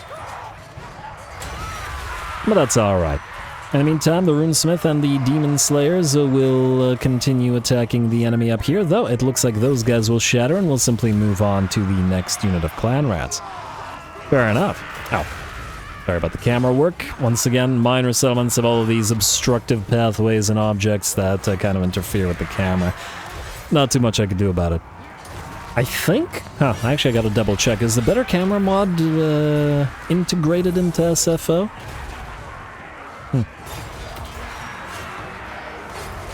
I know that it's integrated into some mods, and well, I'll double check if I remember. I might not remember. just judging by past things, like forgetting to remove that frickin' teleporty map thing. But oh well, all good. Anyway, let's see. Clan Rats versus Hammerers and Longbeards, definitely not going to go so well for the enemy. They'll be lucky to bring down even a couple of our Longbeards here. We are way too heavily armored for them, and we've defeated and destroyed all those, or most of the enemy units that are liable to actually damage us. Though, I do admit that the two Demon Slayers are liable to actually take some damage due to the nature of Slayers and the relatively low melee defense and armor. And obviously it's taking a lot longer for the melee units to work their way through the Clan Rats than it is to just burninate them with 3 Iron Drakes, but that's as it should be, especially considering this is SFO and the sort of melee brawls do have a tendency to be a little bit slower, which is just the way I like it. Being able to enjoy the battles and actually have proper melee brawls, which are a little bit closer to a sort of a historical title speed, and just generally, it's just real nice. Anyway, it looks like finally the Clan Rats will break and we are able to move further into the enemy settlement. Let's see, what do we have here? 1, 2, well, I still got about 4 healthy units out there, including some that will attempt to get around us, but we'll have the Iron Drakes guarding this particular flank, and it looks like those Clan Rats saw what was waiting for them and are attempting to back off now. I mean, they move forward and they see this, and then the Iron Drake's just standing on top of the pile of rat corpses. The enemy can probably guess what happened here. Oh, you gotta love Iron Drakes. Anyway. It's just, once again, it just keeps reminding me of the Drajurath campaign, which was really fun, but the lack of flamethrower units on Chaos Dwarfs remains very bizarre. Hopefully they'll get some additional units. I don't know if they will, because they were added so late. But who knows? Anyway, looks like the Clan Rats have moved forward once again, attempting to move towards our Iron Drakes, but this is going to fail in the same way that the others did. Although, the units sort of trickling in while passing through that platform or barricade means that the units that are behind the barricade are not taking damage, and then the entire unit is not instantly wiped out, because we're not able to volley into them. I still don't know whether a single fire set from a unit of flamethrowers is called a volley. But I can't think of another word to describe it, so it is what it is. Anyway, it looks like the Gutter Runners with Slingers have arrived, or Gutter Runner Slingers have arrived, and are actually plinking away at some of our Longbeards and doing a little bit of damage to them. So we're going to have to try to wipe these guys out as fast as possible. And we're going to send the Demon Slayers up ahead of the rest of these slower Longbeards and such to just distract them. Though even with slings, the Night Runners have decent melee attack at 34 and are still liable to do some damage to these guys, and they've got Clan Rats in tow, but not to worry, we've got our own units in tow as well, as the Runesmiths and the Hammerers have arrived. Alright, just a few more enemy units to clear, I'd wager, once these Night Runners, Slingers, and Gutter Runner Slingers, rather, and the Clan Rats have been cleared out, the enemy army will shatter, and speak of the devil, finally something happens on cue as the enemy army has given up, and I think we managed to pull that off without a single loss.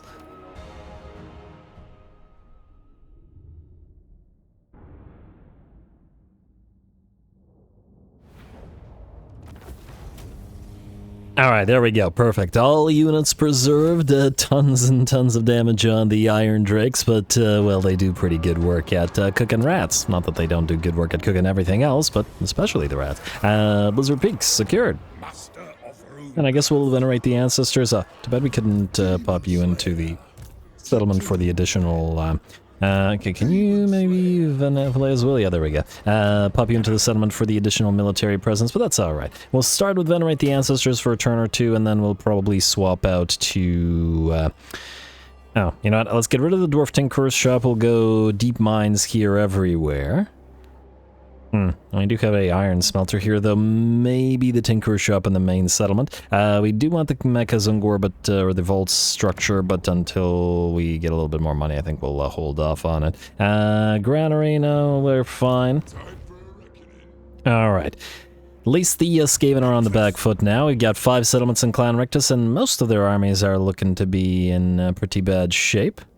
Just judging by the balance of power. And hey, we've moved up to strength rank 3, I guess because of all the armies we got running around. Nice. What do we got up here? Oh, would you look at that? Azazel has returned. Isn't that lovely? You, sir, are going to go into ambush stance right there. And then you... Can you actually reach him? I mean, you could, but we need the other army to... Huh. Actually, that's a question. We could probably chase him down and kill him with both of these armies, depending on how far he moves, as in whether this army would be able to reach him. Other than Azazel himself, his army isn't anything crazy. Though I guess the main problem will be the Slaaneshi stealing. Speaking of, let me just see here. What do we got in terms of ancillaries? Do we have something that's anti-Slaaneshi? It seems like so far we have no way to counteract the Slaaneshi stealies, do we? Oh well. I guess we'll leave you alone. We could now afford the Iron Drake's Grudge Settlers to put into Grimbrindle's army. Although it will be fairly expensive. We'll get some of our money back. We don't really need it for this fight, admittedly. Although I guess Azazel, if he manages to get those Secret Chariots and the Chaos Feral Manticores in, then might be a bit more of a hassle. Either way, I think we will give it a shot. Yeah, alright, let's do this. Might as well hunt him down, and then maybe even recruit a couple of units, and then leave them here at Kraka-Ornsmtek, and then move towards the Tower of Krak and occupy it, or otherwise ignore it completely, and then take a trip down to Varg Camp. We could probably jump out of here, maybe? How many territories does the Varg have? I do wonder. And we can't talk to them, but I would like to know how powerful they are. They just got the 2, so we could wipe Azazel out as long as we have a full stack and this place defended. It'll probably be something for Gromby to do. Anyway, you, sir.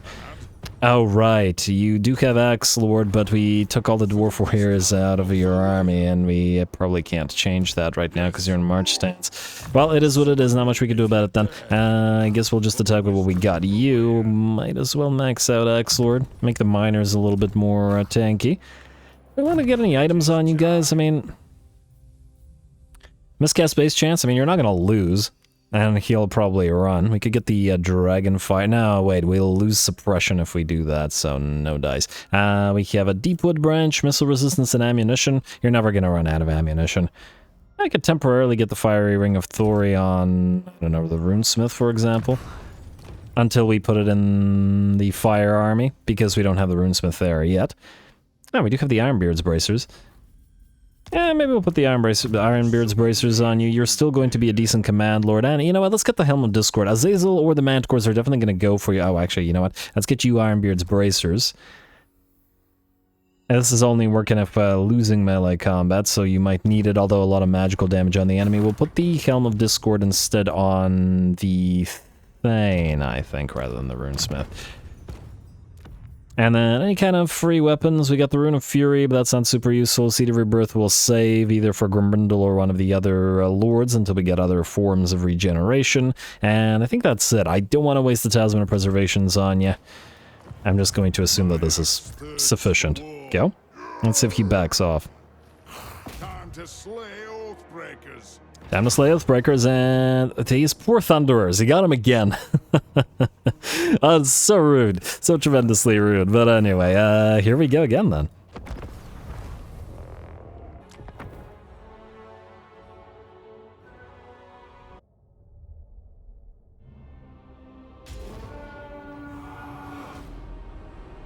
Victory will be ours!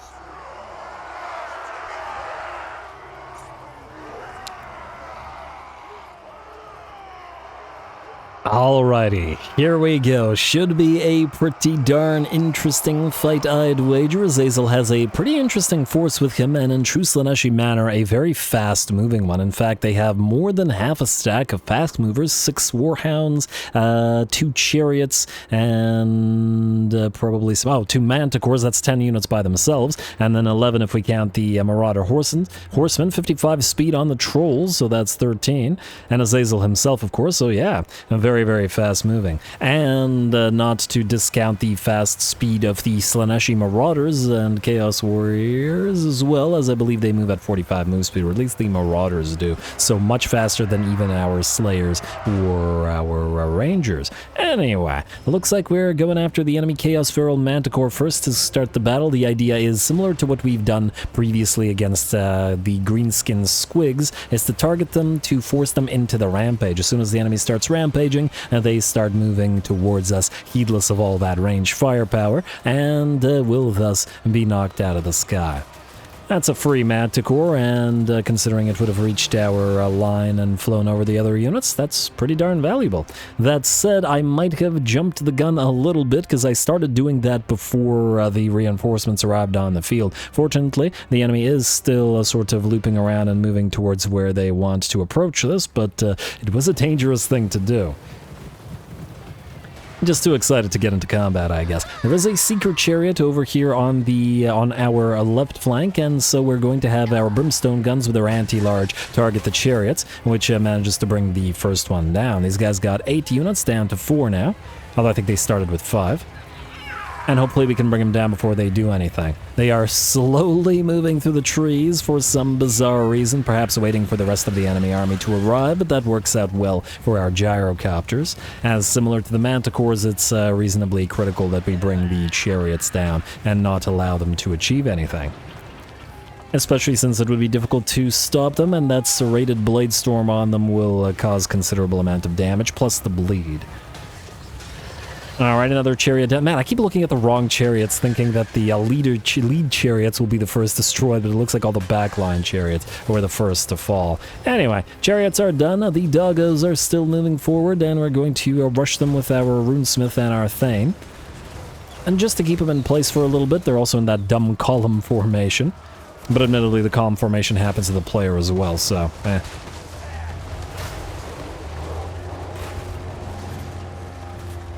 we're all in the same boat in that regard, I guess. Anyway, keep the Warhounds back and then hit them with a few blasting charges and a few Thunderers. And they'll be out of the picture soon. Similar to what we did with the first enemy Feral Manticore, we moved forward our gyrocopters, but it looks like Azazel is moving forward as well, who we're going to have to do our best to knock out of the sky. And it looks like he wants those gyrocopters, just like that Manticore does. And obviously we can't target both at once, so we're going to have to choose one. And if you gotta make a choice, you gotta choose the enemy Lord and Caster, who does manage to get a lash of Slaanesh through our lines. And will land at last, though having taken about 75% of his HP in damage. Does have a nice flashy landing animation. Lands together with his Manticore, who, by the looks of it, he's able to use to shield him. Alright, here come a few blasting charges at Azazel, but whatever is nearby as well. And Azazel is down to maybe 15% of his HP. Thunderers and blasting charges trying to catch him. He gets stopped by his own Feral Manticore this time. And is still trying to hide behind it. That's kind of neat. I mean, I know that the AI isn't doing it on purpose, but it's kind of a cool coincidence. Anyway, unfortunately, while it was a pretty neat maneuver from Azazel, both he and the Manticore are done for. We switch our Thunderers immediately to go after the enemy chariots and our Flamers as well, who bring them down in a rapid pace. But the enemy Marauders, Chaos Warriors, I think it's just Marauders, and Trolls have made it to our lines, which means the battle is, well, the lines are engaged. That said, the enemy having lost both Manticores and Azazel and both of its units of chariots, they no longer have the numbers to sort of breach our backline, or at the very least, not nearly as well as they'd like. Also, Slaaneshi Giggle. Alright, and keep on checking those blasting charges over the heads of some and into those units that have not yet closed the distance. The Iron Drakes still burninating the enemy Marauders in the center line and are thus far not engaged. which is working out real swell for us and not nearly so swell for the enemy. The bounce power has shifted to about 90% in our favor. One of the units of Warhounds that has routed has rallied and is ready to re-engage, hitting our units of Quarrelers in the back line. And ooh, gotta be careful of those blasting charges though. Though fortunately, while the Warhounds can be annoying, they are not strong enough to fight Quarrelers, who are decent melee fighters. And gotta love the Dwarfen range specifically for that. Anyway, with that, it looks like Azazel's army has given up and is going to shatter. Not much they can do about it. Unfortunately, we can't chase too many of them down. A and B will have to go after them again since since Azazel decided to not run the first time, but hopefully we'll be able to auto-resolve it. A really nice fight.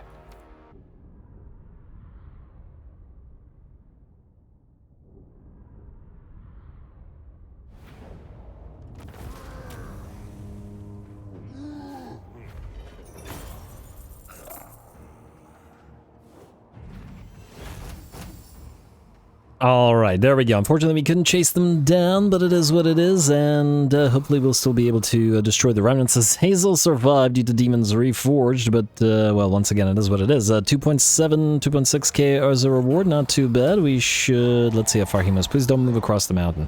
Okay, no, it's okay. Then we should be fine. And we got the defeated Azazel trait. I'd love to get it on this guy as well, but he's in March stance, so that makes it not possible. Oh, well, not a big deal. Another Runesmith Apprentice, another Stonemason. Got to swap those around. And frankly, let's double check if we have another Rearguard Lord. Would be nice to get another one in Karaz-a-Karak, both to increase the money generation. Nah. I could get the Dowie Tactician back up and running, but I was going to have him eventually lead the Ranger army. I mean, if we can get Gromby to fight Dusty, then maybe we'll take that as the battle first and then do that after. We'll figure that out. Anyway, let's chase down Azazel before I look everywhere elsewhere and then forget. You kill. And auto-resolve, obviously, because the army's already been defeated. This will do... Let's see. Not too bad in terms of damage, another 2k. Oh, lovely. Alright, Chaos Breaker, Seasoned Campaigner, nice. And Goldsmith, Iron Mines, Gold Mines, and Stone Quarries. Stone Quarries included, eh? Well, that's nice. Let's remove this from you. And then just keep an eye on Rearguard Lords for... And another Stonemason for more Stone Quarries. Anyway, you... Now that's a question. Do we go towards Tower of Karak now? I do want to start fighting those Cornates, but I think that's for Grimbrindle. And it's a nice province, too, just around the Tower of Karak. We got Iron and we got Tusks, which do research rate, which seems to be a tendency in SFO. But yeah, lots of trade goods. But the main reason that we want to be out here is this place, Krakow Ravensvok. There's a special port here, and it's just generally a very nice province and just ludicrously difficult to reach as well. It would also start getting us close to the Hell Pit, and that might be fun. Oh, actually, what's our victory conditions? Complete at least one major grudge, and then... complete 4 legendary grudges for long victory. Okay, well, I'm into it if there's interest in this campaign going long. Oh, we could confederate again. We're not gonna do that right now because it would just destroy our income again, and that's not a good thing. But we will keep an eye on it. I think the easiest one would be the territories that are around our basic, well, our main territory. This is these ones, right? Still reasonably... Okay, this one's actually quite far. What's Death Pass? Okay, that's super far. Wait. Or is it? Grey Mountains? Yeah, that's gonna be a bit. That'll be for... well, somebody. Destroy Scryer and Molder. Okay, so we do have a legendary grudge to destroy both. Scryer is going to be quite tough to get to. This one is probably going to be the toughest because Poxmakers and Drakenhof Conclave. I think the only way we could ever complete this is if this campaign goes to just world conquest, essentially. Of course, for the Dowie, it doesn't necessarily need to be world conquest so much as, you know, mountain world conquest, and then just keeping the Empire and such alive, which would be nice. Anyway, I'm getting distracted again. What were we doing? Thorgrim, you need to fight, and let's see if anybody else needs to as well. I guess we could get that other guy up and running just to act as a, rearguard lord until we actually get a rearguard lord. That way he gets additional XP. Yeah, maybe. It is 255 gold per turn, but maybe it's worth it. Alright, fine. You Brawn Hammerfist. Oh, you can't immediately go into Villa as well? Alright, that's alright. And you're summoned here at the Pillars of Grunny, so we're going to temporarily give you the ancillaries. Stonemason and... Stone Quarries. Goldsmith. And have the Runesmith's Apprentice for now as well. Obsidian Quarries and Gem Cutters, we already have a Cooper and nothing else. Alright. Stick around and get the bonus XP via Inspiring Presence in combination with the mining camp stance. Alrighty. These guys more or less do pay for themselves, it's just that they cost oath gold, so it is what it is. And we are about to get less oath gold due to the Karaz Ankor being gone. But anyway, we've got...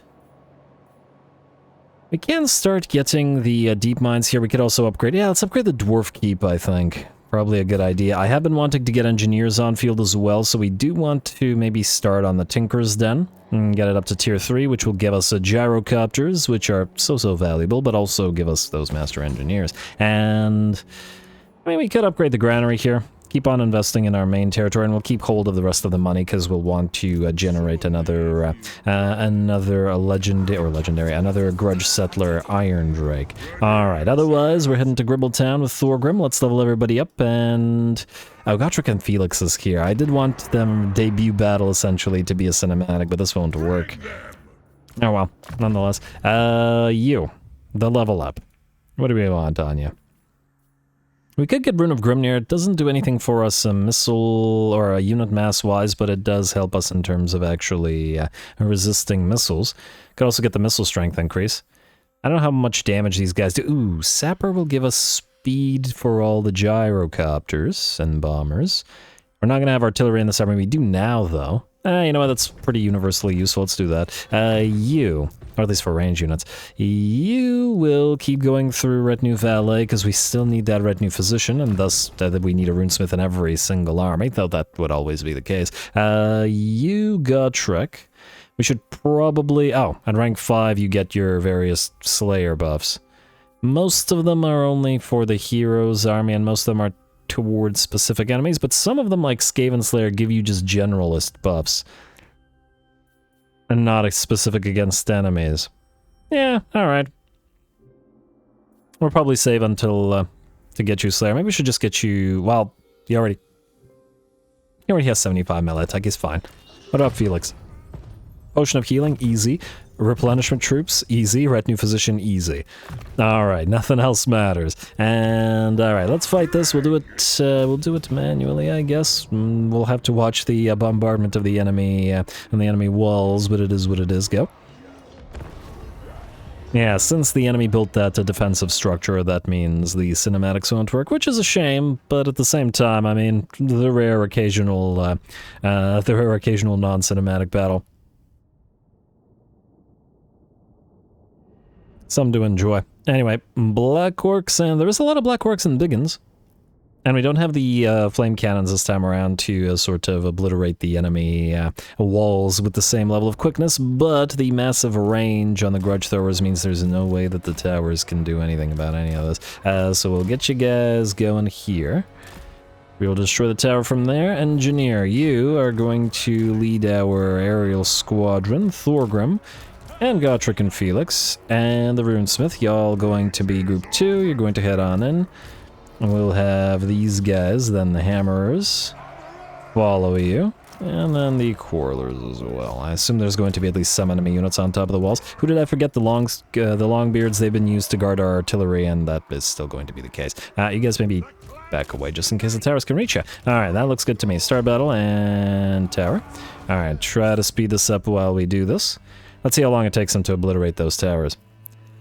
Not too long by the looks of it, a couple shots. Do the enemy have a tower up here? They do not. Wait, yes they do. I lied. Alright, you. Air Corps, go here, and then kill the tower.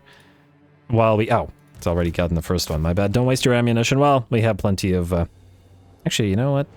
Should knock that down. Whoa, I saw somebody get attacked. Oh, you got attacked. Fair enough. All of you reposition and then obliterate tower. How's our artillery doing?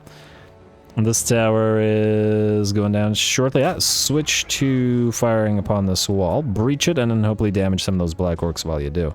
And nice. Sorry, Black Orcs, but not really. Anyway, we've got Fort Tower and next one. Any more towers in the enemy settlement? Go after the boar boys. All right, let's slow it back down. It's playing at max speed always feels so weird. I don't think they got any other towers constructed. Well, it sucks to be them, I guess. You guys move on and keep going after the boar boys. And then you keep going after that tower. How's it looking? All right, that's another max speed. And there we go, boar boys are in pretty bad shape. How are we doing? Tower is out. So let us knock a few more holes in the walls. And then we'll need to move back. Whoa, whoa, whoa, there's archers over there. Let's not. Well, actually, with 3 units, it might actually not be that threatening. Let's see what we can do against this 1 unit of archers.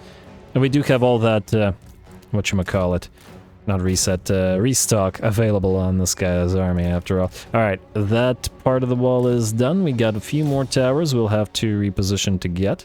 Enemy presumably will still not be able to reach us, though we might want to knock another hole in the enemy wall. Alright, how you guys doing? Alright, good. Kill the boar boys, because they have fewer models and thus you don't do as much overkill damage. Beautiful.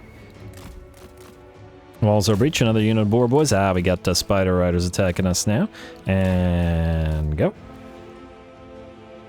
Alright, fine. Try to fight the spider riders a little bit. Yeah, you should be fine. Alrighty, how are the siege equipment going? How are they siege equipment? I don't know why I said it like that. Alright, go to the fort tower. Time to maybe move the quarrelers in front. Let's move everybody in front. Alright, like so. And then you can stay together. Alright, how's group 1 doing? Pretty okay. We are starting to run out of ammunition on those grudge throwers, but not a big deal. You want to drop a big old bomb on the enemy? Maybe not a big old bomb, but just a bomb. Any bomb. Any bomb at all. A-bomb's world.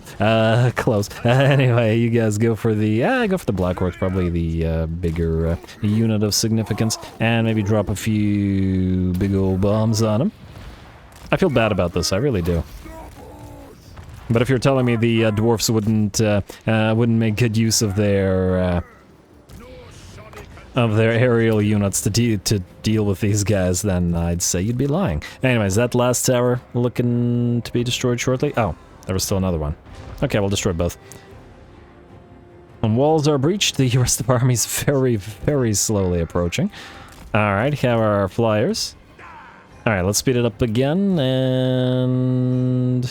Alright, good. Boar boy unit destroyed. Another boar boy unit about to be in pretty bad shape. Let's get another restock going on... Oh, got 16 seconds. Fair enough. Fire on those Black Orcs, I guess. Well, actually, no. You should fire on the... boar boys. Rude boar boys. Alright, you are going to restock in a second, like so. On you. Alright, and then we can not pay attention to you guys for a few seconds. That tower, I presume, destroyed, and then we go for the next tower. And then forward. Are you guys able to fire? Yeah, you should be able to kill off those Black Orcs. Thorgrim, start moving towards the enemy settlement. You know, I'll agree with the entirety of the group, too. Go forward. Alright, how are our choppers, copters, etc.? And we got up. Okay, you know what? How about you don't do that? Alright, switch to the boar boys briefly. There we go. Wow, so far 42 pounders barely do any damage. Alright, you guys attack this. That unit of boar boys is dead. I presume the tower has been destroyed at this point. I presume incorrectly. Alright, and... Damn, I selected the wrong units. You guys. Go kill that boar boy unit. Alrighty, and our artillery is nearly out of ammunition. Just as the enemy tower gets destroyed. Fantastic. Alright, you guys reposition yourselves like so, and I see the quarrelers ain't firing. Oh, okay, one of them started firing just as soon as I said that, because of course. And melee units, get ready to move. Choppers. Okay, I'd like you to move out of the range of the enemy air archers, because, yeah. And just hover around. Let's watch Thorgrim and Gotrek and Felix fight a little bit. Surrounded by Black Orcs as they are, but shouldn't pose any kind of issue for any of them. Maybe the Runesmith. Actually gotta watch out for it getting damaged, especially since it can't heal. And hey, here comes some regular boys. Let us move in the Everguard. Well, frankly, there's a lot of breaches in the wall, so we could probably move a lot more units in. No, go through the gate. Oh, we don't have the gate captured. Alright, fine, just move whatever way you can. Alright, how are you guys doing? Alright, do we have another restock available? We do indeed. Go for the gyro captures. The boar boys are out of the picture. Or nearly so. And you guys are now fighting. Good. Completely surrounded. Just the way at least Godric would have it. Oh, nice hit from that hammer, but the boar boy, or the orc boy rather, is not down. Gonna, looks like take a little bit of damage here. I guess we can do dampen, might as well. And here come the hammers as well. Do we want to maybe Rune of Oath and Steel? It'll help Godric not take as much damage. How are you guys doing? Alright, you've targeted the orc biggins now. Frankly, let me move here. A little bit worried about them taking too much damage from... 1 second. Taking too much damage from accidentally going into melee, as units have a bad habit of doing that. And you guys move forward. And Everguard with shields also move forward. I said move forward. There we go. Alright. Alright, you guys good? At least nearly so. We got another restock immediately. Let's pop it onto the gyro bomber. Don't tell them to directly attack anything, just hover overhead and drop your attacks on the enemy below. Alright, the rest of you, come on down, move forward, Quarrelers, go here. Hopefully none of you attempt to climb anything, but I don't imagine. Really could use the additional ammunition on our artillery pieces, but it is what it is. We could fly back now, these guys aren't, fine, let's fly back. Restock the artillery. They did well, and it's not like we really need them to do anything here. Anyway, Thorgrim. Also, what's your speed? Wait, do you have Wayfarer still? 53 speed, and... Okay, he does have Wayfarer. I was worried that it wouldn't work before, if you guys recall. But it looks like we're fine. Alright, keep on moving. And hello, boar boys. Let's send you here. Anybody want to do anything? Let's pop the Rune of Speed rather than the Wrath and Ruin. Everybody can close the distance a little bit more and hit a little bit harder. And we can watch y'all exchange a few blows. And there we go, and basic boar boys, not biggins, I think? No, they are biggins, okay. I was wondering whether they would be any kind of threat to the hammers. And you gotta remember that hammers don't have a crazy amount of melee defense, unlike most other dwarf units. Oh, look at that runesmith out front. Any damage on you? Not really. Looks like we're okay. Let's get another Zoof bars through here. And you guys go after the orc era boys, and... choppers go over there. Alright. Thorgrim, you want to do anything? Maybe debuff these guys? Godric, you are needing to move forward. Godric actually has a surprisingly decent amount of mass. Let's see, just out of curiosity, 275 on Thorgrim's Grudgebearers. I think Godric has, let's say, 2,000 or something? I remember checking before. 2,200, that's buffed though. I believe he has less when he's on field, or off field rather. Alright, anyway, not that it matters over much. How are they? Okay, Quarrelers, they're taking a long time to kill off that unit of error boys. Surprisingly long, I should say. Well, let's restock the Goblobber. And then the Goblobber, we're going to have you retake your artillery. And then start firing on the unit of error boys up here. Alright, go do that. Alright, you guys reposition, kill off the boar boys. Godric and Felix are somewhere in there. Well, they had their moment when it was just Thorgrim and the single entities. Alright, arrows or quarrels continue flying overhead, and there we go. Down go the... You know what? I was hoping to pop the Oath of Vengeance to make sure that these guys can't run cavalry. Now, do we have cavalry bane on somebody here? I thought I saw it. I'd like for them to not come back, but it looks like they very well might. Alright, you guys go back and then obliterate that barricade blocker. You still work on those air boys. Look, they wasted 50%, 3 units of Quarrelers wasted 50% of their ammunition and haven't been able to kill a single unit of air boys. What the heck? Okay, that seems a little bit odd. It might be the positioning that's forcing them to waste their shots on a single unit, because I feel like that shouldn't be the case. Curious. You restock the other artillery piece. I'd love to restock the gyrocopters, but, you know. Alrighty, and then artillery pieces, you fire on this unit of air boys, because the Quarrelers were having a difficult time with it. How is that unit, the barricade, looking? Gonna take a little bit of time to bring down, and it looks like, okay. Poor boys are back in town. Okay, let's not have the Quarrelers get charged, though, and then, alright, swap, and then target the air boys here. Hammers, Peak Gate Guard, or Thorgrim's Grudgebearers, rather. You know what? Fire into the back of those, and then you work on that tower. Ah, or tower. You guys go here. Beautiful. And the boar boys, are they shattered yet? Make sure they shatter. Alright, beautiful. And then retarget. What do we have here? Black Orc Big Boss. Thorgrim. Go. Alright, and our artillery pieces are still firing away, still trying to get after those Orc Air boys. Thorgrim, there we are. And Potion of Speed, run them down. Oh, this amuses me so much. With the Potion of Speed, he's at 60 speed, so pretty darn solid. Alright, and I'm sure he'll have no problem with this, while the rest of you guys, and oh, our guys are in Rampage, well, annoying, but it is what it is. Alright, and you want to restock yourself, then maybe move the choppers in? Yeah, let's move the choppers in. Alright.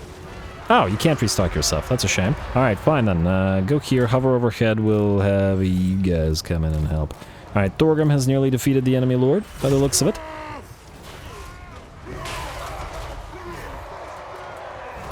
The training regimen that we've been putting his shield bearers through has certainly paid off in terms of allowing him to move. Oh wow, how long does the Potion of Speed last? I didn't even check. Oh, 60 seconds, pretty solid. He could rush at the enemy and close the distance pretty well there. Anyway, artillery pieces, alas, I think it's time for you to maybe stop fire. Although, if we tell the Quarrelers to attack this, maybe it wouldn't be so bad. You guys move towards the Goblin Spider Riders. We want those out. I do see another unit of Orc Boys over there. Just got to be careful about them looping around our units and hitting our Quarrelers. Thorgrim, I assume you can't break through the enemy. Yeah, we need the Rune of Grimnir to get additional mass so that he can actually push through enemies like this. And then chase enemies down as needed. I mean, he's pushing through them a little bit, but we could always increase that. Alright, get back here. I'm willing to bet. Ah, there we go, and come on. Hey. Just took a hit from a... there we go. From a... down goes the enemy lord from a troll hammer, and okay, I was wrong. The enemy army did not shatter. Ah, okay, this is what I get for not paying attention. You guys go here. We're gonna drop some bombs on those Quarrelers up here. You come down here and deal with that. And then you don't have any bombs, but you can slow the enemy down like so. And then the Gyro Bomber, you're the one with the big bombs. I like big bombs, and I cannot lie. And you... Hey, stop getting... Okay, the Gyro Bombers and Copters do have a bad habit of getting in each other's way like this. Alright, there we go. Like so, and like so, and like... one more, maybe? That should be good enough. Alrighty, and how have these guys not broken yet? You guys go kill them all. You guys set up here in case the enemy comes back in. The Everguard destroy that unit. You know, let's send one of the units of hammers up here and then speed it back up, or speed it up in general. Battle should be done. We just gotta force the last of the enemy units to shatter. I probably should have spread our army out a little bit in terms of not having them blob up as much. Might have sped that up a little bit. Alright, we need proximity. Go close to those enemy units, and then hopefully that'll force them to rout. And you're not routing. And don't tell me we actually have to move a non-flying unit. And no, we don't. Okay, we're fine. Alright, there we go. Minimal damage with the exception of the Quarrelers, which took a hit because I wasn't paying attention. I was just trying to watch Thorgrim hit him hard. Anyway, he's got 270 kills and 41,000 damage. Pretty solid. Defeated the enemy lord, and that Rune of Spite obviously helping out. He's a big old target, but that works decently well for us. Otherwise, nice systematic destruction of the orcs in this particular settlement.